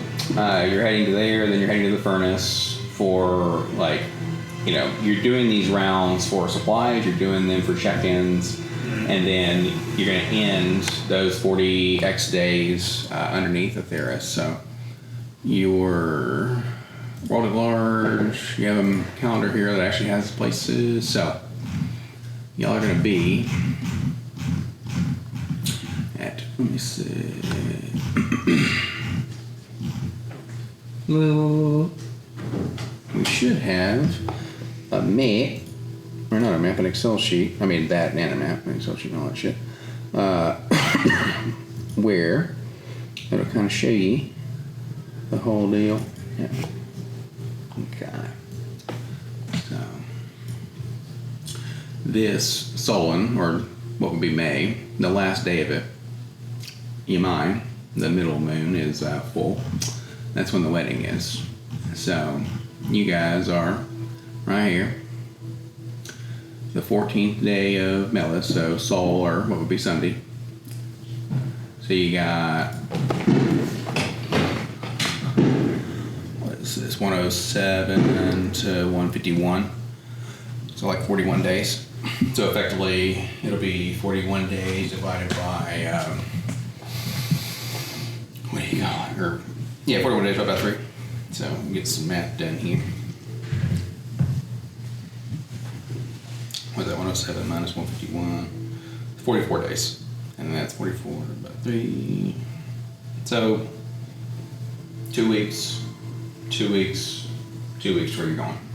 Like to end up under, so, unless you're somehow off the ship and doing something else, it'll take you 14 days to get to each of those destinations.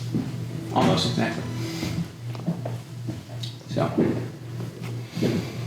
it's like a week to get there, you hang out for a day or so, do your stuff, and then leave, because you're not going to have meetings and stuff like that. So, because Belfenor is like, I got my little thing out here, this guy, and then you just reset up my things here so I can, my little, what you call it, Chrome on here, so I can, it pulls up a second tab list so I can go to D&D automatically, like my things automatically, so. Confirm your login. Where was all my little stuff? Is Procreate on here? Do you know? No, it's simply iPad. Oh, no problem.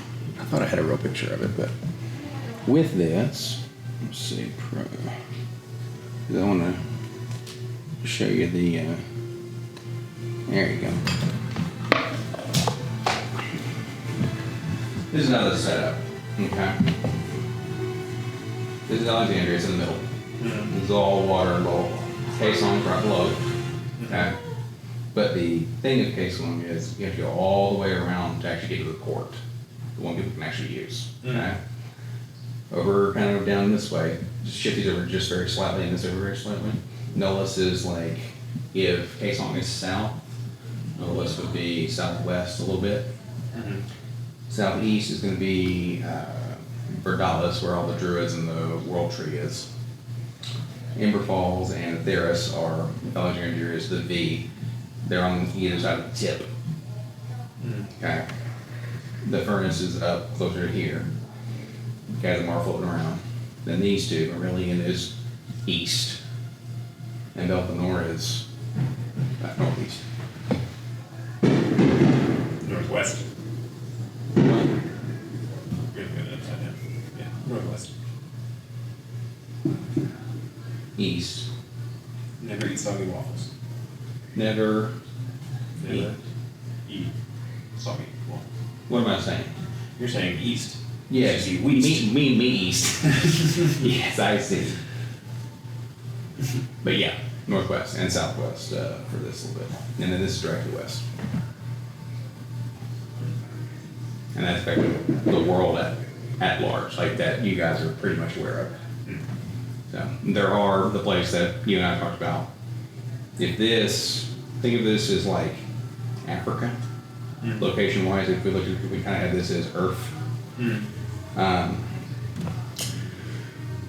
The place that you were showing would remind me a lot of America. Because then north, Oh, with arrows. yeah, and then north of this, on the other side of what would be the equator, is like the Faerun type place. You know what I mean? So this is our little Africa slash. It could be either that. It could be that close to Faerun, or this could be literally be Australia because it fucking blew up.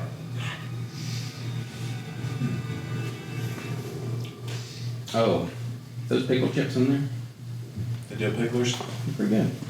I was actually surprised. But, so you know you're going to Belthor first, That'll be interesting. and then you're going to the furnace.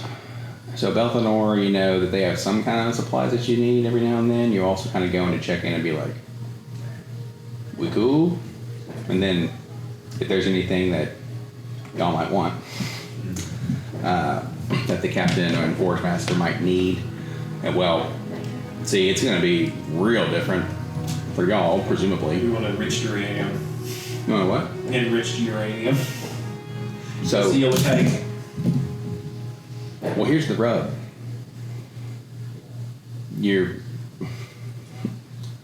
Your father and your father, your mother.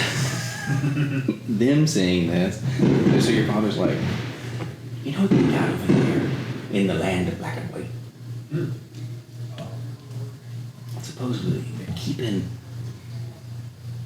a forge of wishes. Spits them out, whatever you want. It spits out witches. Wishes, boy. Okay. It's not just some lady genie just spitting out genies. What's the difference? Okay. One's a genie and one's a forge. I don't worry about it. Ooh, I suppose I suppose you can't fuck a forge, no. Now, but you can fuck a genie. getting to You think they think that you wish that they would let you go forward? I don't know, kind of trying to focus on getting to what that trip to Belfast was going to be like. Yeah. It's gonna be just fine. We're gonna go in and take exactly what we want and leave. Mitch just didn't bury him and hate you. Look, if I'm supposed to be all responsible and a captain now, I guess I have to be responsible in things that I don't want to do in order to make peace and make life better for a lot of other people. You're right. Yeah. Yeah, fine. You're just starting to use that on your edge, Yeah, it's interesting. isn't it now? Yeah, it's like there's a fog over my brain for a really long time and now it's gone. I don't even know what to think. And also, I'm the captain of the literal floating hand of God. He's just like ready to fucking go. The Phoenix like, That is interesting. The different. isn't it wild to be in power? Well, yeah. Especially because I fell into it. Completely by accident. But I suppose. You were destined for great things. Don't sell yourself or your mother or me short. We did a hell of a job. It just took you a while. Yeah, I suppose so. Also, I wonder what that meeting is about tomorrow.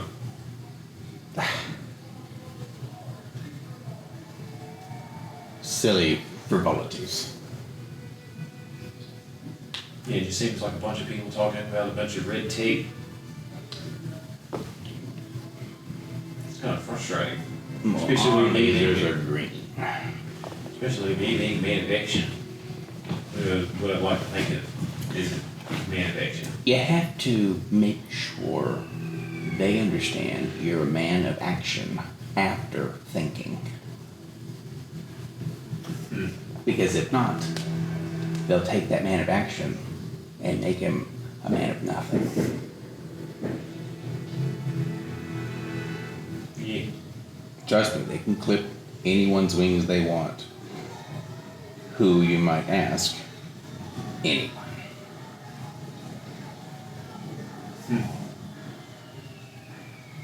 Then I will look up to the sky to see the time.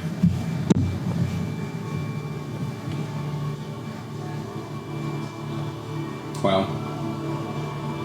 a moon's coming out, so it's not dark, and you know very well it won't. Make a perception check.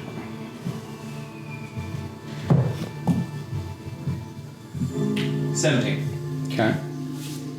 You see, kind of in the light there, like a cloud, like bit of silver. It's kind of getting a little bit darker, but not too much. You know, like when the moons come out, like Ember Falls and the three moons, Guntai, Simar, Ramai, and Kittrell. There's no actual nighttime, but it does kind of get like kind of like a Star Wars type of setting, right? Well, they you see kind of like something out in the distance because you're so high up. Like that was weird. You see a big silver glimmer, but did you really see it? Or was it just a cloud? But something around. That's pretty fucking big. Mm. And you'd see like one little on like what would be like radar almost. Where it's like and then when it goes back around, nothing.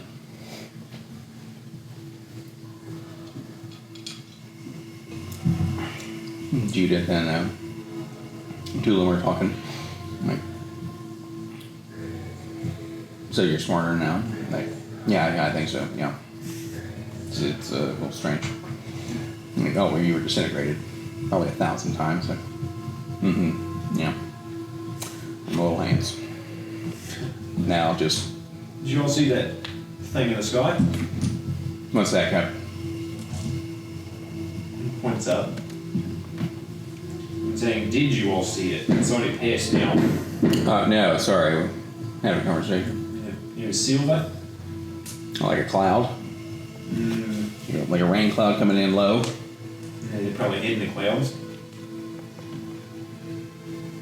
You think something out there. Judith's like,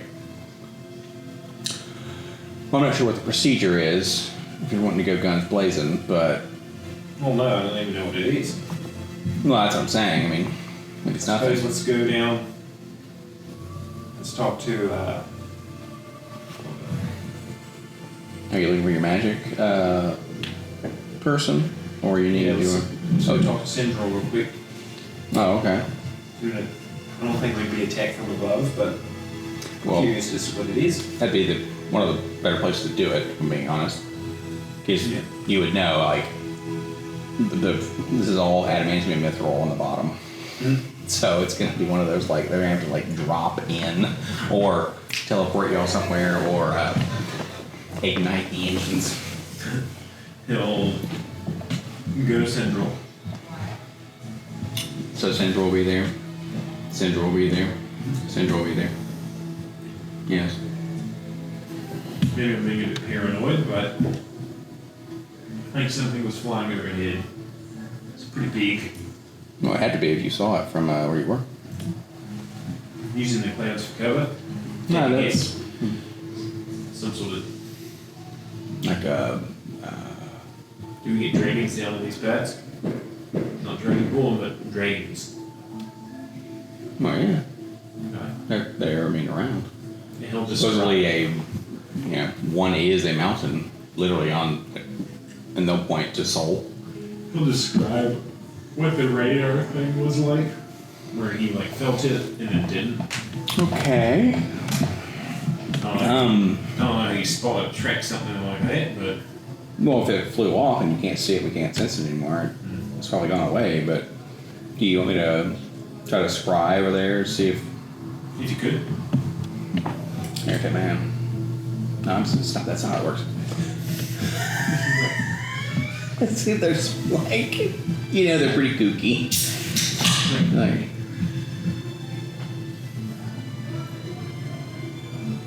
you'll see their breath. Like you'll be able to see it for a second. A couple breaths will be like it's ice cold. She, ooh. And her glasses are fogged up, like, Is he big, dragon? huge. So, Is he friendly? wow. She is whatever she wants. Wow, that was big. How big? Half the size of the ship. I like look out the window and It was- up to the sky. Going towards the direction of Atheros.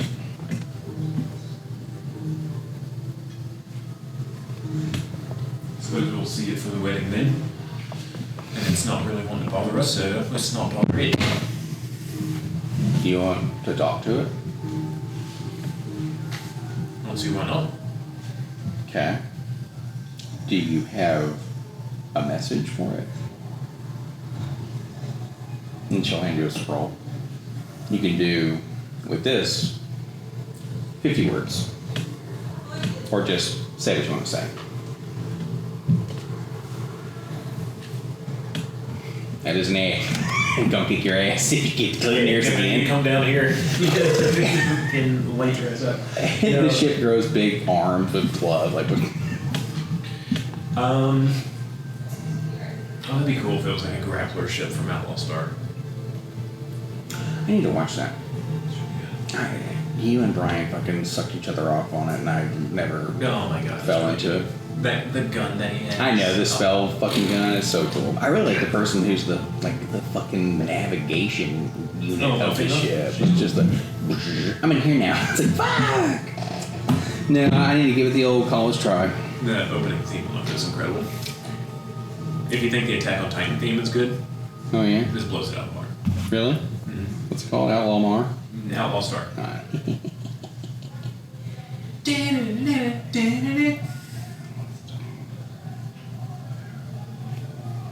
You know what it's called? No. Oh. And now I'll start with this through the night. Yep, that's it.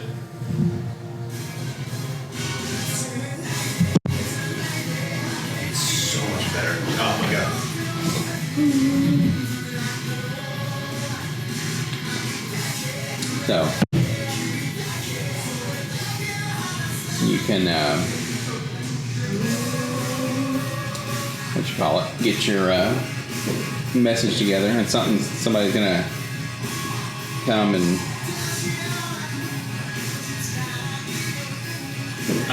The message will be like, what? The message will literally be, what gift are you bringing to the wedding? I don't want to buy the same thing twice.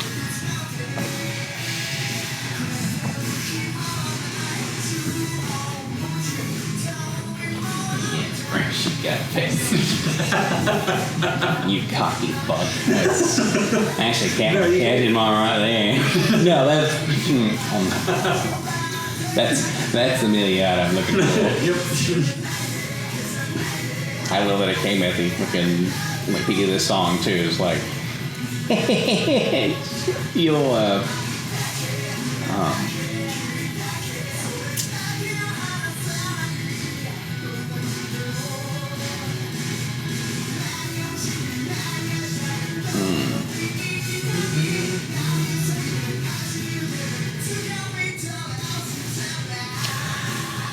make sure you have your person pulled up when they're finished. Because you're about to roll initiative. Oh. Not with this thing. Oh, okay. Something else, so. No, he's up.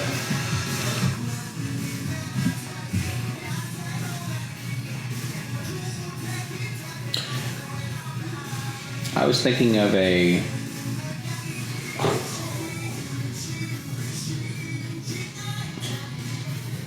I was thinking of giving them flying lessons. Something that not anybody can do like I can.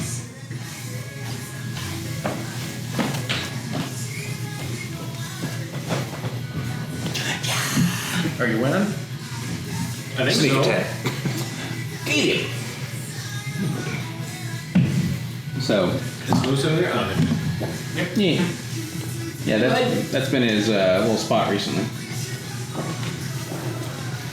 So, someone's gonna walk up and...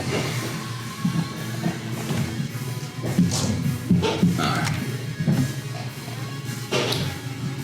I know you're thinking this new Catman role, but I got something to tell you.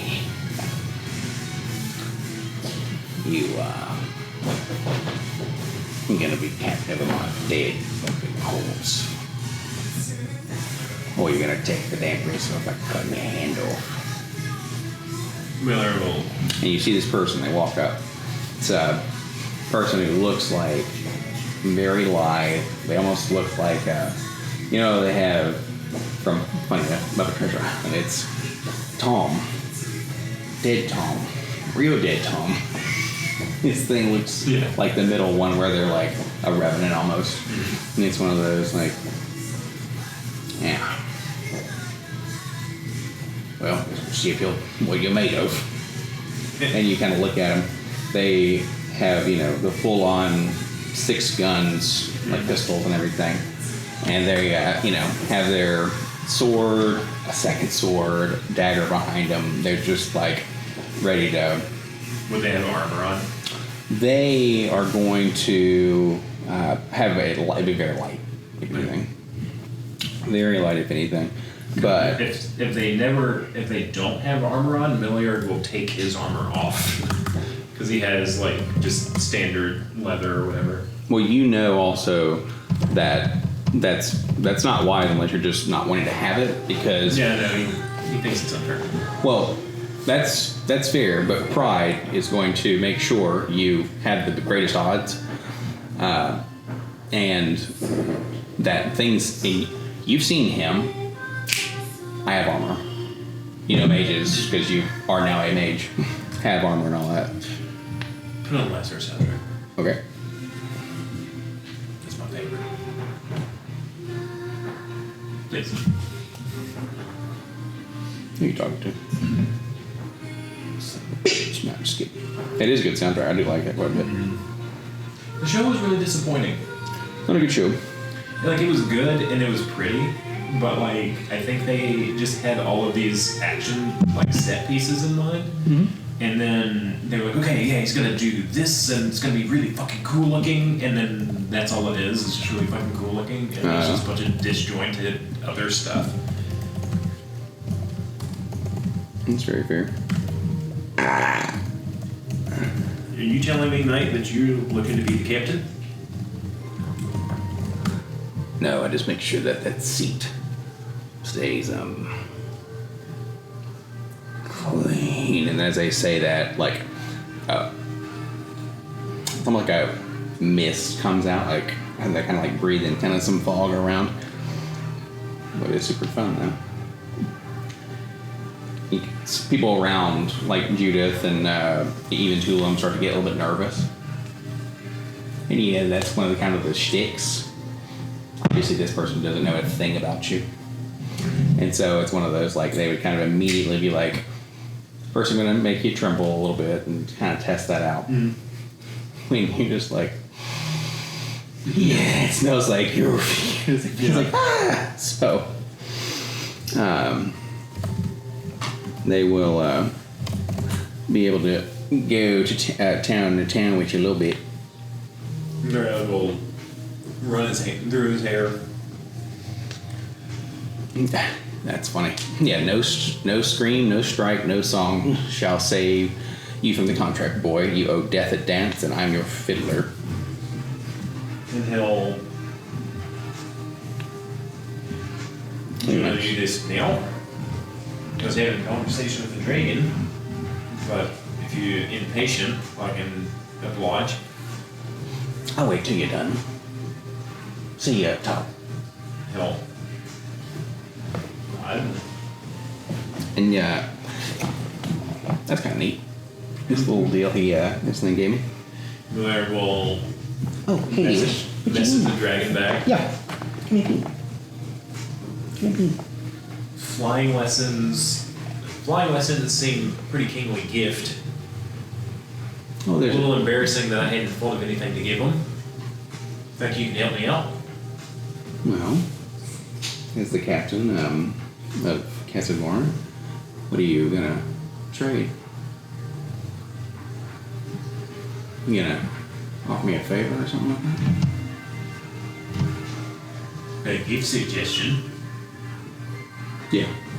And you know that they're almost as prideful as you are because of who and what they are. And they also, you can kind of hear it in their voice that's like, this is no small slash young thing. I think I'd like to meet you in person if that would be okay. When would you like that? And you get a chill. Here about tomorrow night. Okay. He looks to Judith. He's like, the meeting's in the morning? At first. Mm-hmm. So tomorrow night. That's right. Okay. Yeah, Pennsylvania. Yeah, dragon talk. Yeah. Okay. Fight now. Win. Celebrate. Dinner. Last inspection. Sleep. If you do. Wake up. Prep. Have your itinerary. And it's like, okay. Tomorrow night. You need to Seriously, sharpen your tomorrow. sword. Which one? And where?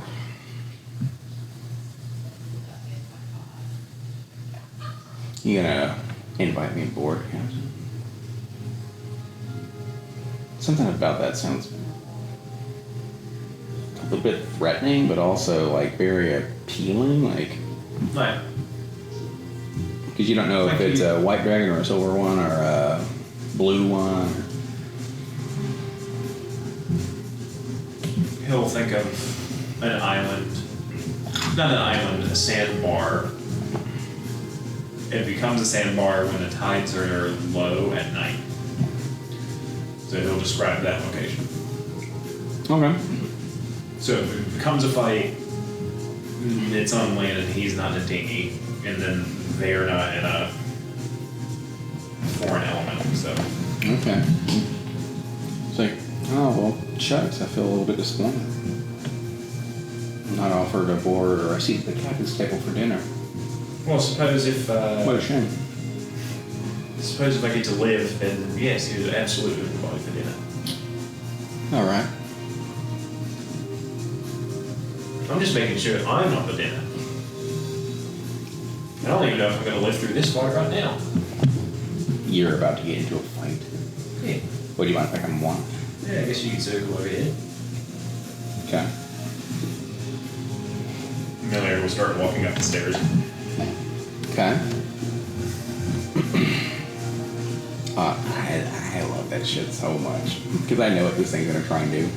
Like even just it helping make something, and it's like former trip, we're gonna scare him. And it's like I love it. Oh, I love that shit. So okay, this thing can come out. It'll have a rapier that kind of like glows almost a. Also, if he's a ghost, my rapier is ghost touch. Well, he's a revenant. Okay. This is just a ghost rapier. Got it. This kind of has the aesthetic almost of what Thresh. Oh, nice. Yeah. Yeah. That's what I was thinking. Whoop.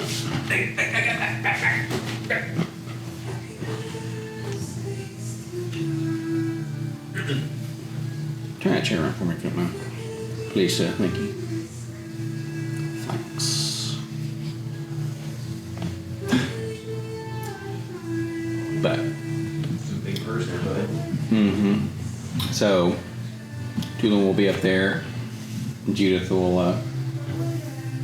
Tulum at this point is like kind of large enough to, like, just kind of carry Judith around, like not like carry, but she's kind of just like sitting on their shoulder, and you just. Doing. Mm-hmm.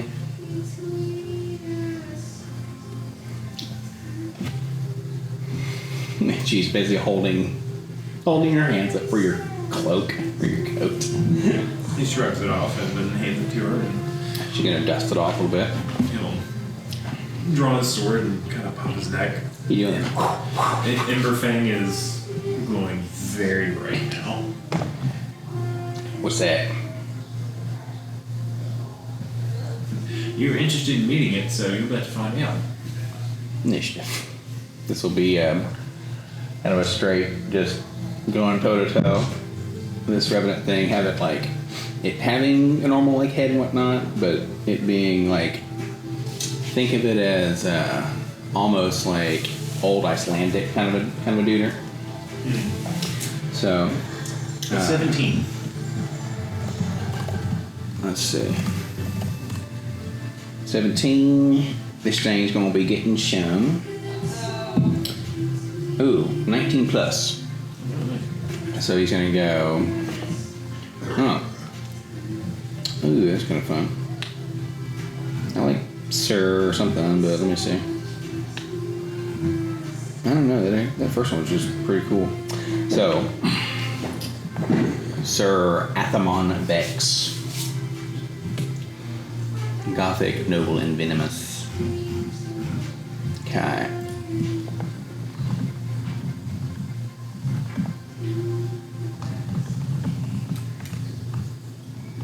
Let's see.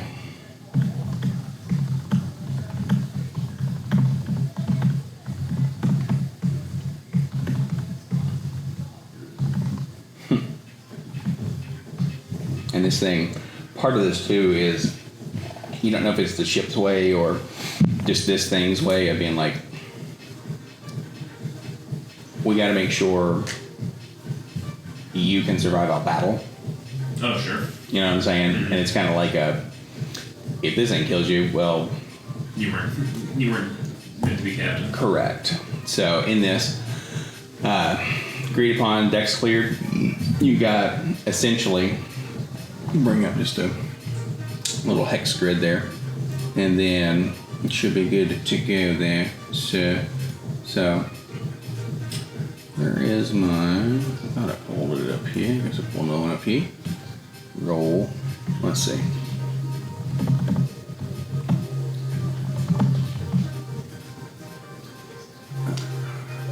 Images.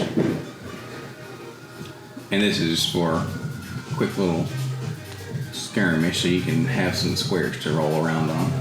You know what I mean? So we'll put it on this one. No tables or anything, nothing too wild. But oh, you made me buy this dumb shit. Ow, my legs. Well, then I'll just go back up into my little deep roll 20 bullshit and do the thing. Let's see, with grid. And then Get your little boy out. Get my little boy out. Yeah. Let me see here. Ah, my legs. Pirate ship. Where's your ship? Get out here. Yeah, Sith grid. But let's see here with this. There you go. Make it something kind of simply. That'll be fine. Okay. Let's do this one. This one. Okay, and then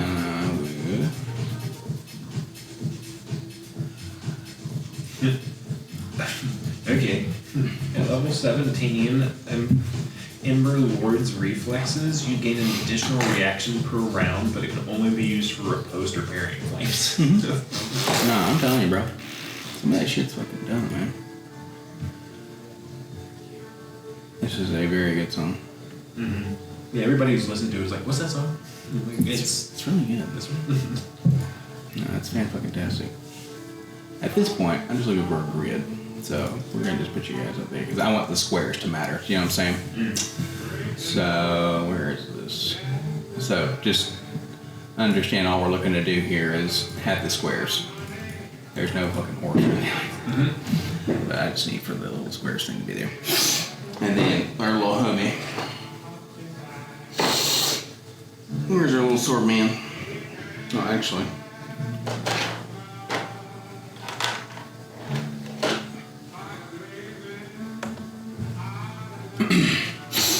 So, okay, boom, boom, boom, boom, 30 feet apart. Let's go ham. Invitation. Turn 1. Bonus action. Form a dread. He's part warlock, so he's gonna be like ward. And this will be just in case he summons another buddy. He may or may not, I don't know. But gonna do that. Gonna kind of change. He does now become like almost like on that greenish flames. Will like start flying off of him. His ghost sword starts kind of, you see the almost like souls popping out of it. The things he's captured before. He does have a little bulllight lantern on his side that's glowing green. And then he's gonna gain some temp HP. And then gonna dash forward. He's like triple DQ. Oh no! So then he goes up.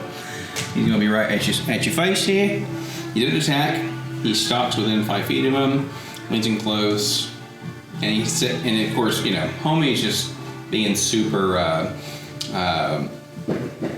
brash because he's like, everyone fears me or has before, blah blah blah. And he's like, and he says, "Run if you must. My blade is patient." And he's just waiting for you to be, he's like, there. And you're like, what the fuck is this guy? Dude, I'm just like, wipe his little, makes his cock ball off it. And then, that's movement, does that. He gives him that. So, he gives initiative bait, psychological tactic, no attack, just presence. What's the ability that you're there? Okay. Then, up to you. And actually, yeah, it's within 5 feet, so he'll be within 5 feet, so he's making you walk to him. Good. Actually, no, it did say he goes up there. I don't know why. It's like, hey, he goes up here. He tickles your fancy a little. Milliard will whistle. It's like the song, the New York or Nueva City Chase or whatever, where it's normally with Thoric. The sound would then for his starting of Blade Song. So he starts Blade Song. Dude's like, Yeah. His eyes, which are normally gold, are now like bright orange, and there's flames coming from them. no, and so, well, they're an orange and they have flecks of purple because of your sign-on and stuff. And I'll give you the abilities that you have with that. One of them is you get the features of like a side warrior. So you can have like some side points, which you'll be able to eventually use to knock people down. And he will take his first attack. So he begins Blade Song as his bonus action. Yep, bonus action.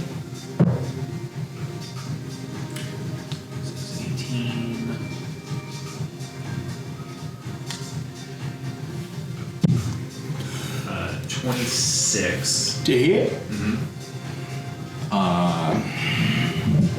Okay. He goes to pull up his blade. He's like, but he does that, and your sword's like. He has his sword up. He's like, as the first one's coming at him hard. He has some decent stuff and things, but I'm pretty sure that's gonna hit him regardless. He's got a he's got a 20, so he's just like motherfucker. Takes a 22 to hit me. Okay. That's not this, but it's not worse. 10, 12 damage. Okay.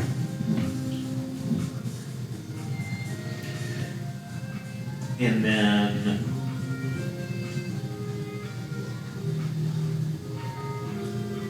so he slashes him with his sword and then puts his hand to his chest and then we'll cast Firebolt. Okay.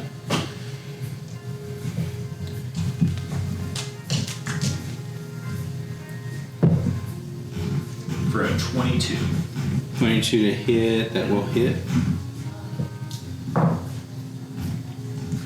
8, 14. 14 fire damage. 14 fire damage, okay.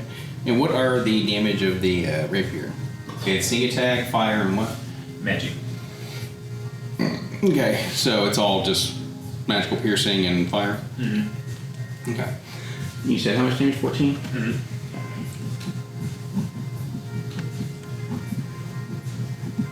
Okay. So it looks like the first hit takes out essentially what would be had been like a barrier.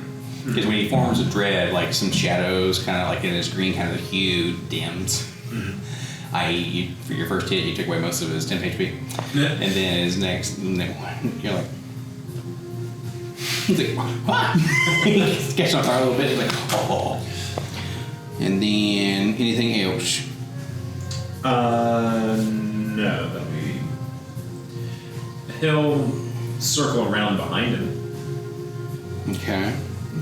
Like he's like, yeah, I can move just as fast as you can. Judith is just like, Okay.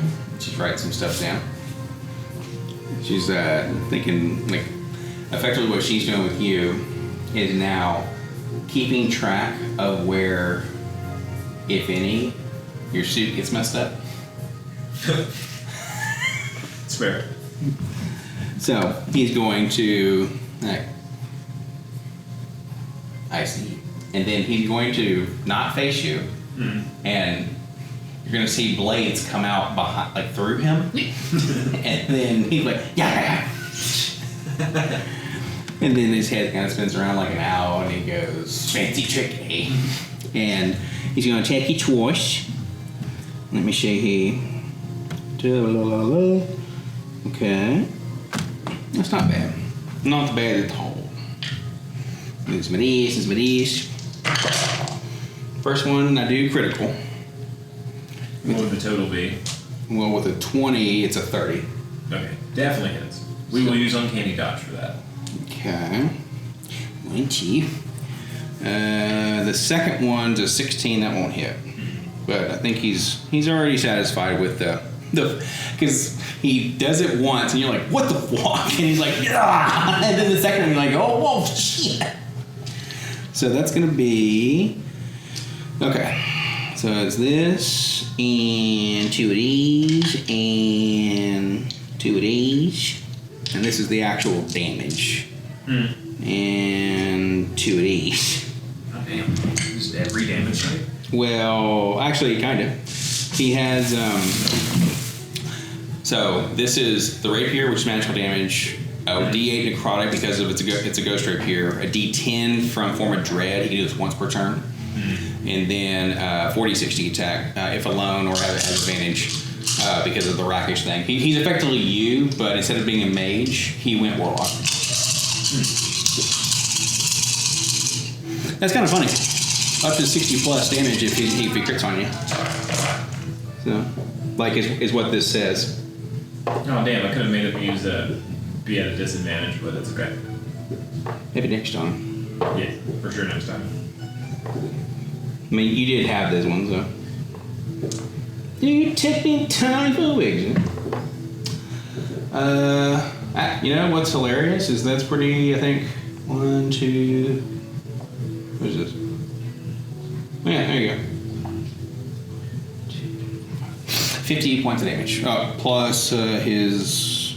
And then cut in half. So it will be. Give me one sec. Plus 5 for dex. Oh, that's 10 plus. Okay, so yeah. 55 damage. Cut in half. That's going to be. 27. Yeah. Yeah, everything.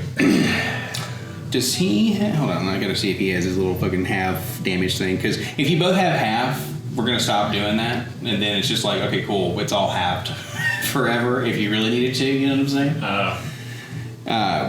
But let me just double check. I'm sorry. He's rogue 8, so he does have the. You would have uncanny dodge. He does, but you didn't do enough on the second attack turn that you have used it. So, but he is a rogue like you, and he's also a champion. So his critical is a 19 through 20. But it is your turn, because I mean he will finally turn around after like he stabs and he kind of laughs, and you're like, as you don't really want to go through. Take a deep breath, Mm-hmm. and he'll cast haste on himself. Oh yeah, okay, nice. So now our AC is a 25. Okay, with his bonus action, he's gonna Hexblade curse you.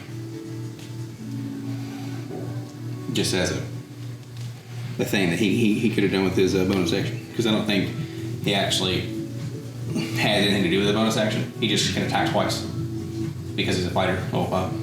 So he's going to try and Hexblade curse you. Piercing damage.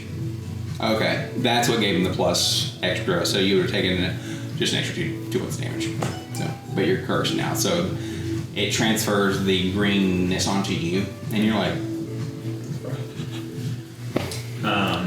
We'll cast haste. Okay. And then for the second attack action, What does haste look like? What's that? What does haste look like?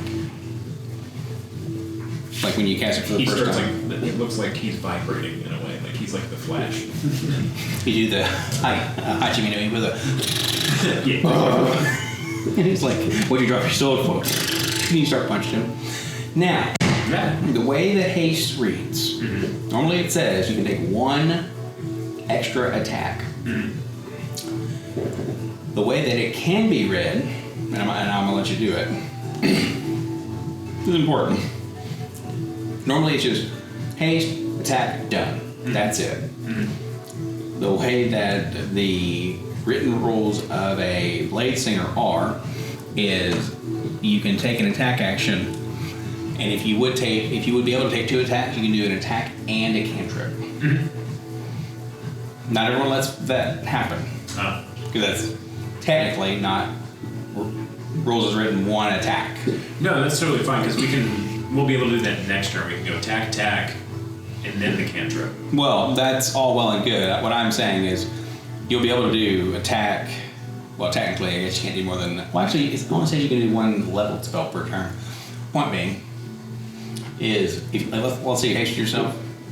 Haven't used a bonus action yet, or I'm sorry, haven't done the attack action yet, then let you take the attack on the same turn, you still be able to do the attacking thing. Alright. That's what I'm getting at. But 25. to hit, excuse me. Okay, he yeah. At this point in time, you just know it takes a 20 to hit him. 11, 13, 14, 19? 19, he'll use his uncanny dodge. Right, so at that point, because actually the reactions will matter for you for riposte, because there might be a way that you want to try to kill him on a backswing. So you said 19? So it'll be 9. When he sees that he does uncanny dodge, he'll his hand, instead of glowing red from flame, it'll grow blue from frost, and he'll fire a ray of frost at him. Okay. Now that's arranged, and you're right next to him. So it's disadvantage, right? Correct. He goes, It's like, you want to be changing the, I just rolled 2 18s in a row, so we'll take it. He's like, you want to be changing the two. She's like, you freak. So that, like, the next time that he's like, I'm gonna hit you, he can't use his reaction, so. Oh, is that what that does? I thought it just slowed him by 10 feet. I thought it would. Shocking grass. Shocking grass. Yeah. That's Sorry there, babe. No, that's totally fine. Too little mistake. Yeah. Well, no. He's like, you want me to get in there? He's like, Yeah, speed's reduced by 10 feet. correct. And that is D8. And the D8 is a 3. 6. 6. 4. So 16 cold damage.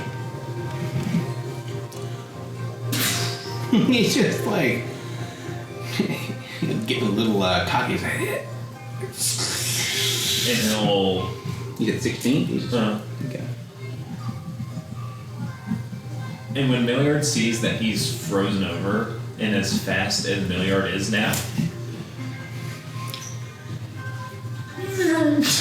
he'll get like 40 feet away. Okay. Because now he would have to use the dash action to get to me. Well, you know he's got the, he has cunning actions because he's a rogue. Oh, that's fair. Okay, then. He won't move then. Okay. Well, you know that, and also he's faster because he's a swashbuckler. Sure. So, it's close. Julum's like, he's ready to just be like, he's ready to go. Okay. 1 into get fancy dance. Okay. Alright. You'll see here his former dread was cut down because the, what do you call it? You've taken away his form due to taking out all his fucking temp HP. Ooh, I forgot that we have speed. Yeah. But we'll do it all next round. Well, so the thing with We'll have it speed all. that says you can do what? You may make an additional attack with this weapon as part of the attack action. Because the thing is, this is a Oh, he chance. misses. Okay. So you do it, you shoot it, and you're like, gotcha. I might run away, and of course you're thinking 10,000 miles an hour. Yeah. And he goes, oh yeah. He goes, whoa, holy shit. He like leans back from being cold, but his lantern light shines up in your face. Like, yeah. It almost is like you kind of start going. You become like a cyclone. That boy is a spinning motorcycle. So my AC currently right now is at 24. And that's because of the haste. Haste, and then the mage, or the blade singer. Okay.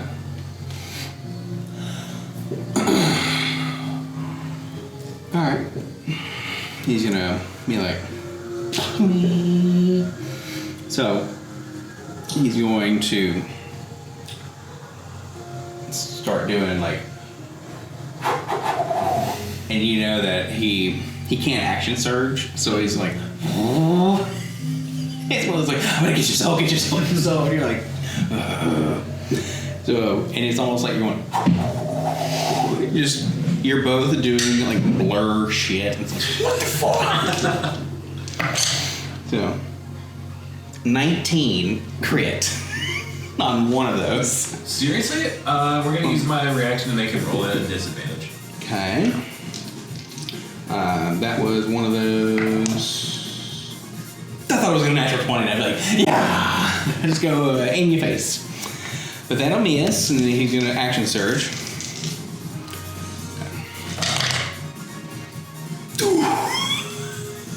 It was one off from a 20, like I was like, ah! So, I'm telling you, Dog's Avenger is a monster. It knows a movie's coming out. So, he does that, he action surges, you can tell he's like, and you're like, so, you're doing pretty much exactly what people would expect if they were watching, like, and then he's like, yeah, but he's not fast enough, and you get to have your turn because he did that.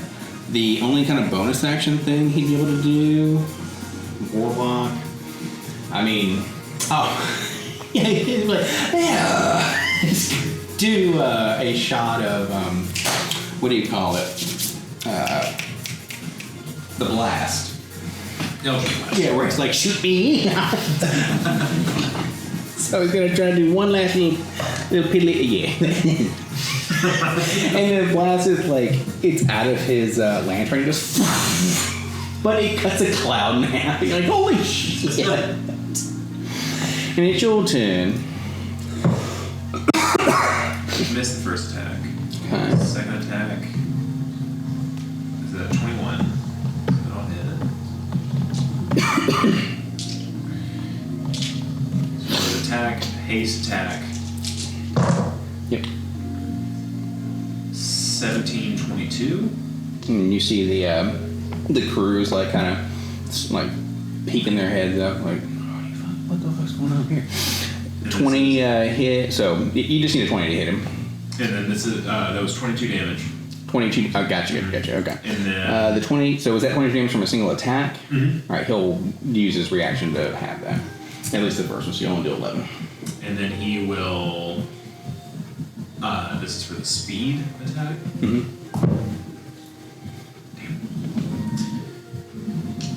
Definitely hits, right? Okay. For 6 damage. Okay. And then for his cantrip, because it was attack, he gets a haste, and then speed, so those 3 attacks. And then as a blade singer, he'll cast his cantrip. Okay. Firebolt. So it's 3d10. Okay. Firebolt's D10.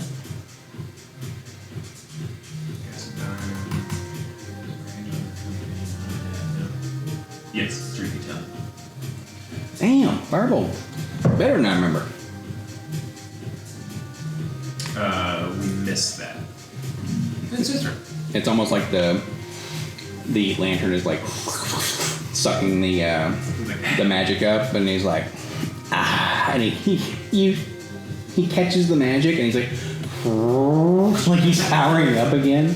He's gonna cast Form of Dread, and he goes, almost like he's trying to scare you, and he's like, what the fuck is happening? But he goes green again, and he gets his temp HP back, and so that's 15 temp HP, just as a heads up. You've dealt so far 2, 3, 4, 5, 6, 7, 8, 40, 50 damage to him. So now he's got, you can see he's almost, or he's close to bloodied, what you would consider bloody, but it's a fun little romp, kind of going back and forth, but he's just like, now, he's being this way to a degree.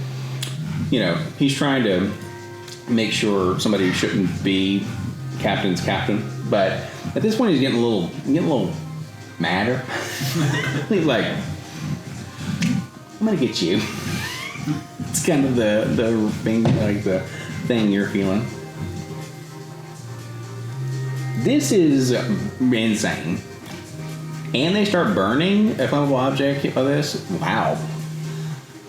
That is really good. I don't remember mine being a D10. Oh, no. They already didn't have that. I had chill touch because I didn't want things to regenerate HP. That was the rub there. But okay, so he's action surge. He's cast Form of Dread as a bonus action. You're still hexed. As if he's just dealing some extra damage, and you're like, boo! But he's like, oh! And his kind of eyes are sinking a little bit darker. It's kind of one of those where he's got like those black eyes, you know, but there's like a little bit of gold pupil. All right, so he has a pretty cool looking hat, or it was before it fell off when he's on. And he's like, what the fuck? Oh, he's gonna cast darkness. Meaning, he like Counterspell. Familiar just goes, yeah. Yeah. As he's like casting darkness and it's emanating from his hand, Meliard just like swings his sword down through the spell and just cuts the darkness in half so it goes away. What spell do I have to give up for that? What's that? So counter spell, I have to give up a second or a third level spell? Well, no, you have to. Are you casting counterspell? Yes, if he's casting darkness, I'm casting counter spell. So with that, you counterspell is just third level. Oh, okay. Now, what happens is, if you counterspell and it's a third level, it just counterspell. Mm. If you try to counterspell a spell that is higher than third, you have to make a roll Got it. at your, like, if you would basically attack something, it's like that kind of a thing. It's a spell plus a spell. It's a DC, I think, 10 plus a spell's level of like an Arcana or your spell check. Fair. So he's like, he goes form of dread. Yeah. You know, what do you do? Cut through the darkness of it. He's like, I'm not hearing this. He's straight up is just going ham, and Tool just like, lightning's coming out of his hand, and fucking storms happening and shit. The crew's like,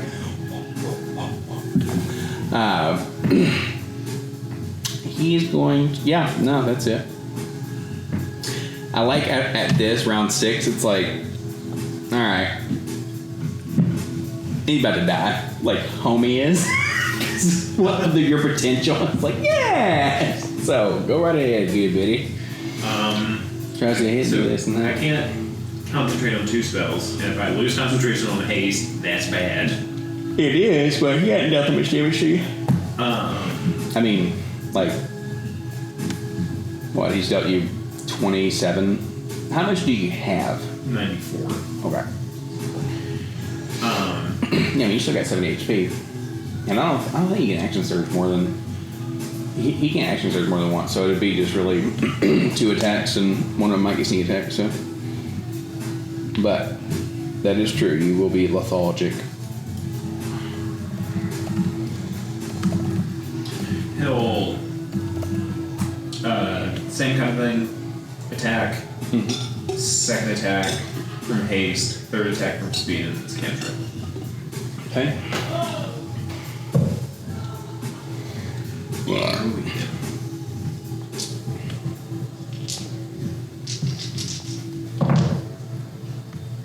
16, 17, 22.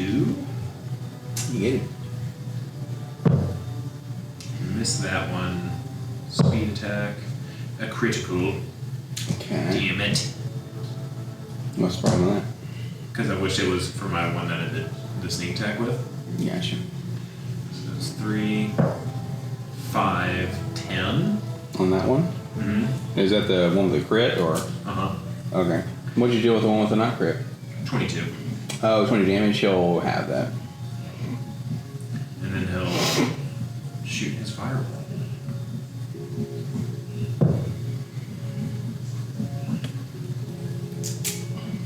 My 3d10, please.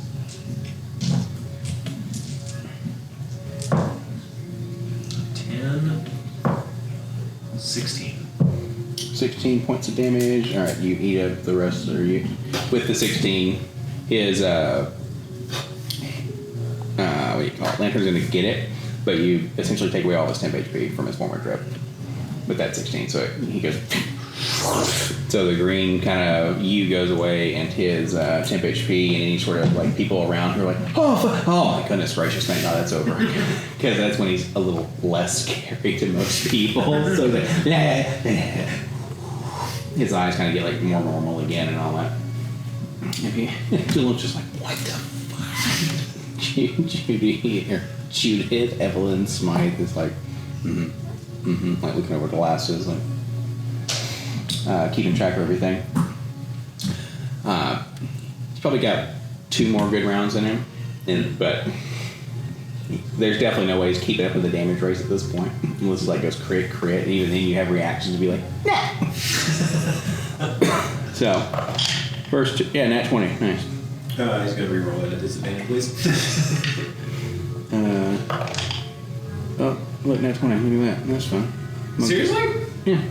Okay. I'm sorry, he's only got one thing of, what's it called? He only can do that one extra attack thing once, so. It's all this stuff. Damn. It's like 3 criticals in a row for him. Well, he can't do that at 19, so.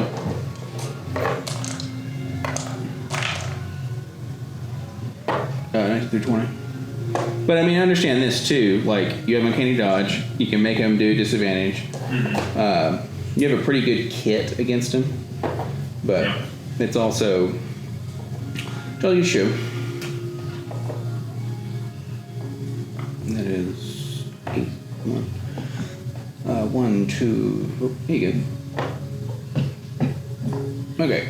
1, 2, 3, 4, 5, 6. So 51 points of damage. And then, like I said, he's got 1 or 2 more good hits in him, and that's probably about it. So he's like, he's like, you gotta pay the price. He stands not with style anymore, but with something that's almost like rising out of a flood. His coat's gone, his blade is cracked, his mouth is full of soot and blood, and the hex is still upon you. So it's like, you'd be crapping your pants if you could, but you're just like, and it's almost like the soot's coming out of him because you've Cooked him. yeah, pretty much from the inside. So Alright. Snake. Miss. Snake. Hit.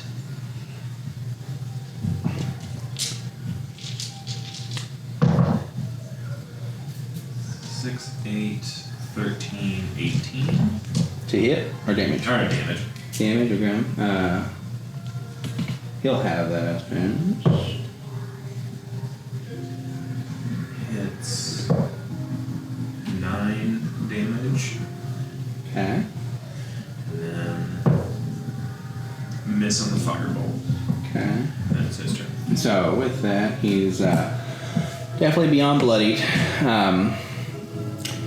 He's got probably one more good round from you in him, and he's sitting there, and he starts laughing, and he's like, he's kind of like it's a little less crazy, but he goes like, Belthanor, you were there. You watched me bleed. That was the face that cheered my death, isn't it? And this would be somebody in Belthanor. You guys would have had to literally just fuck some people up when you got there who kind of messed around with y'all, right? Well, this homie, just one of those all right, I'm gonna go him. And so, effectively, this is his last thing, because after this he'll be like, eh. So, he's going to. Why isn't it critical for the 4th time in a row? No, I don't think so. I ain't shoe. Where are my cute boys here? No, it's a 5 and a 3. I'm gonna do more, and 1 was a 1 and a 20, but that was a disadvantage because he's kind of just grasping at straws. It was perfectly average. So he's like, you're still doing that, and you're like, how's he made? Yes. And he's like, reality check. You're like, you're doing the epic guy thing. And so effectively, he's going to come up with a big strike. You know the sword is cracked, so you can block, right? And you can know where the crack is. Make sure the rest of the attacks follow where you need to go. And then how you want to finish him. When his guard's down, he's crossed like this. You know when Captain America calls down lightning on Thanos? Yeah. We're gonna have to do that with a lightning bolt on it. Okay. So he reaches his sword into the sky, and it's like a finishing statement in a way. As you look up, because you gotta look to see where the clouds are and whatnot, you do see something that's almost feels as large as one of the moons flying above you watching. And he'll summon a lightning bolt to vanquish Okay. the spirit man. He gets to make a dodge from it. Yes, I believe it's a 16. Okay. He does the classic, you see his skeleton through the thing, and he's like, hey, he does Dark Manhattan too. So, with revenants or with certain things that feel like they just have something that they need to do, well, he's gonna come back after you. Like, literally, the flesh is ripping off of it. He's ripped asunder. He's gonna come back kind of in full form. You can definitely tell he's quite literally just about a ghost at this point. He's like, that seems a captain worth fighting for. And the crew is like, yeah. And then Vulcan's just like going fucking ham, and he's boom, and then like red lightning comes. It's like, ah. And Judith goes, Utter chaos. yeah, pretty much. And it's like, fuck. And Judith is like, that took you a second longer than I thought it would take you there, Captain. And he looks like pretty bloodied. He's just like, because he guessed wrong. Where with his first uncanny dodge, he negated like 20 points of damage, and then his second one, his reaction was spent trying to make it to where he wasn't going to get a lucky hit, but he did anyways. So he looks pretty fucked up because he only has 15 HP out of 94. Well, that's the Tulum will look over to you and I'll go, hey, you're still up. I guess a bit of stage fright, and then the haste wears off, and he's just like, So when you would go lethargic, Tulum brushes over and goes, oh, and you so he kind of like, so you go, yeah, you're gonna go the, oh, and he goes, he's like, deep breath, and like Judith says, okay, we can get that fixed.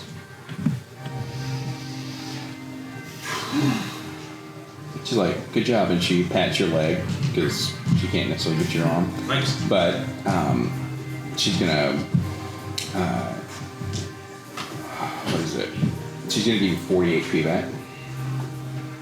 Like, she's kind of sitting there like, it'll be all right. And she's kind of like rubbing your hip a little bit. I guess it's interesting being the first mate. Yeah, and he like looks around to the crew. They're all like, yeah, let's fucking take him. Kill the dragon! It's like, well, they don't even see that, but they're like, we're gonna take Washington. It's Minnesota. 100% you have fucking Dean Stream on there. Oh man, and the you do now have so Sir Anthamon Vex. Mm-hmm. You can call him to your aid, and he'll give you the lantern.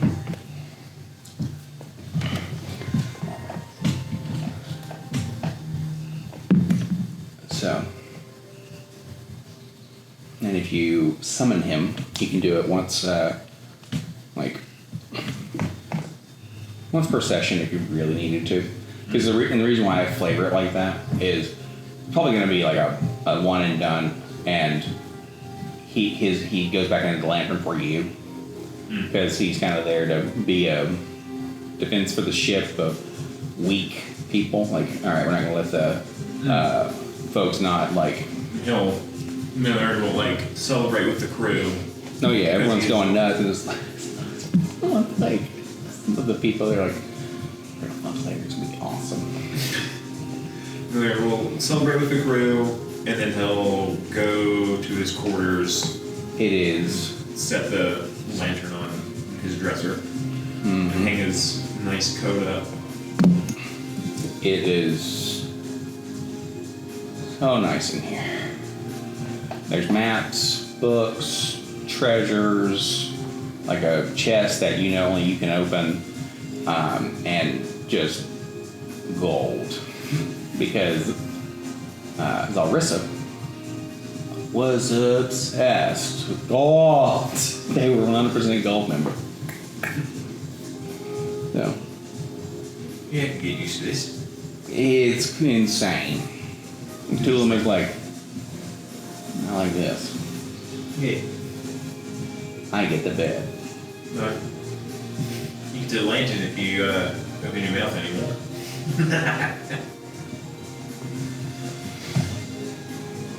And then it will kick off the boots, and then it will take a long rest because he used a lot of spells. And you go to like, lay back almost like you are right now. You hear footsteps, but they're not really there. You've heard these kinds of footsteps before. That was quite a show, Captain. Mm-hmm. And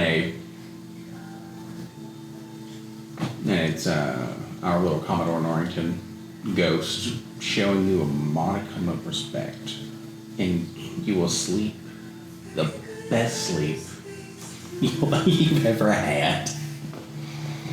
Yay. Wild. Yay.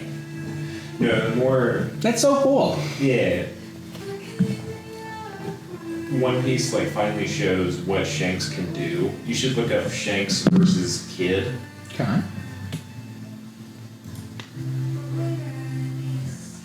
I thought y'all were gonna meet her a little faster, and then she was gonna be the captain of this, because she'd be like, "Well, I'm not trying to kill you. I could just take that." Hanks versus no. Shanks versus Kid. No. They picked, I think, they picked some 17-year-old kid who is like a animating prodigy to do some of his later stuff.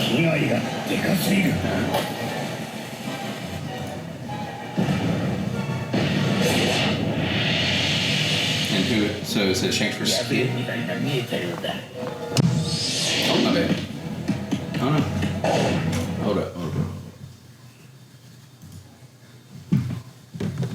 Did he say too much damage to the redhead dude? Well, hell, it's only a minute long. So. Yeah. Almighty Lord Bow. And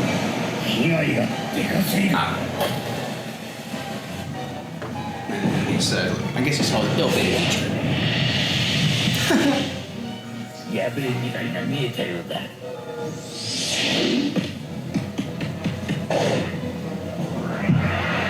What did you say about the animation, kid?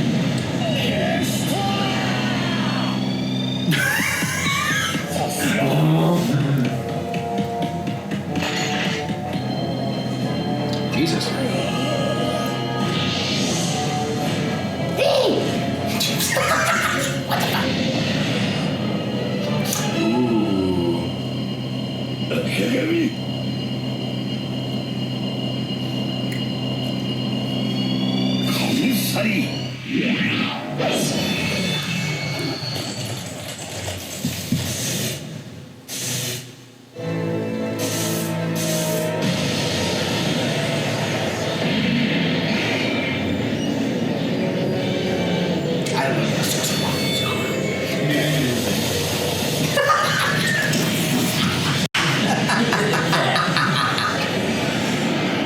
That's what was earlier to be is red-haired Shanks.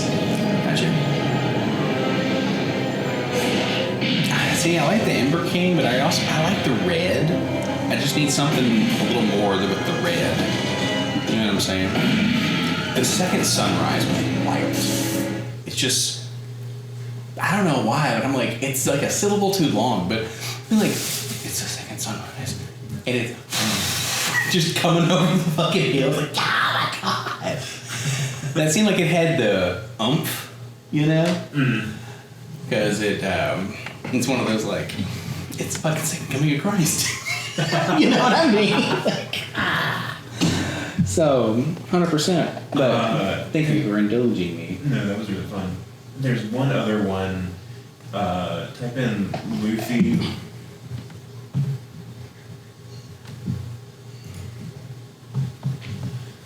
And then versus Lucci. L-U... Yeah. Oh my Christ. It's so fucking cool.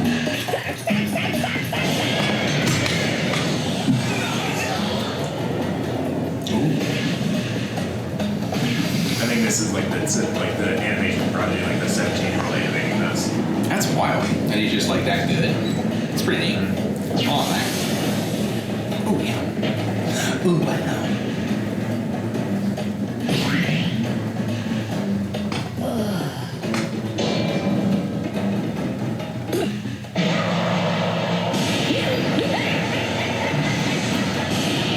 I do like the transition to white, like the clouds shit. Like it's just very neat to me.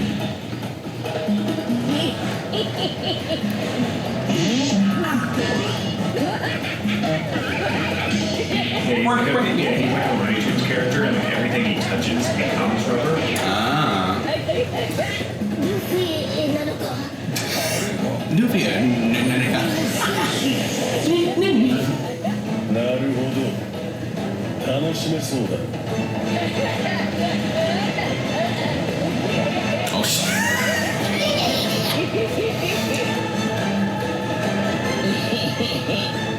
I was very happy with You see what he sees? That's fucking terrifying. well worth it, like just the build of Ooh. Well, the yeah, beyond the like I'm gonna crush you eight times. Dude. That homie. You know who that is?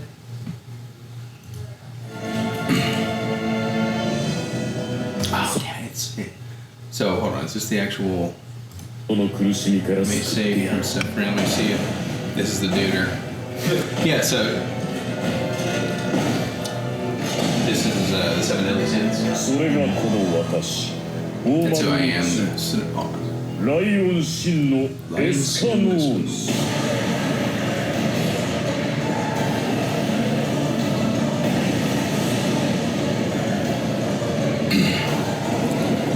And that homie is like, if I remember correctly, it's essentially people like can't hurt him if they're like envious or like envious of him. It might be jealous, 惜 but しい it's fantastic. おやおや金貨でも落ちていましたかこの手応えを待ってたぜ That's good more. お前となら本気で遊ぶさおこがましい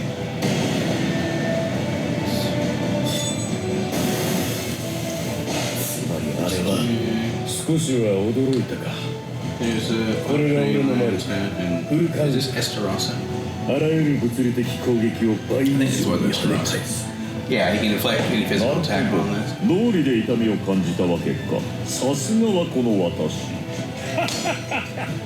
どこまで傲慢で面白いやつなんだよ殺す前に覚えといてやるよお前の名はエスカノー死ぬ前に覚えておきなさいさてでは本気のあなたに敬意を表し私も本気を出してあげますがまだまともには死ねませんよまったく物騒な野郎だぜそんな魔力を使えば後ろの連中はまず黒焦げじゃ済まねえぞなんて熱だよメロダスの仇が取れるのならこの身が燃え尽きようとよろしい Pretty.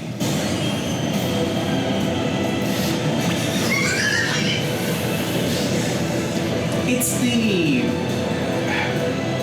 And I find the exact thing where it's like everyone is just like, oh, they can't do anything. ま But ともには死ねない because there's nothing that, like, he didn't give a shit about this person or whomever he's about to kill.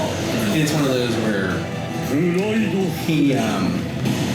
he essentially, like, no one can attack him. Like,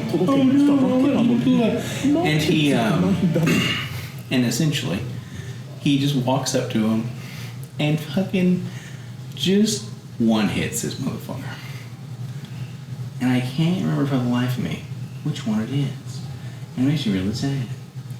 Because he does the dilly do, and it's fan-fucking-tastic. But Yeah, he fucking gets him. I don't know why. But with Lazarus, like the best fight I think was, what is it? Axel versus HQ, I think is what it would be. is this it? See everyone was like, that Gala. Looking at it. I am a human, This is 1 minute. but I'm also the one who stands at the pinnacle of all races. And my name is Lionsin Escanor. No, no, no. You are, without a doubt, the cockiest human I've ever met! What did you say? What? Axel versus HQ. And that is the sin of pride.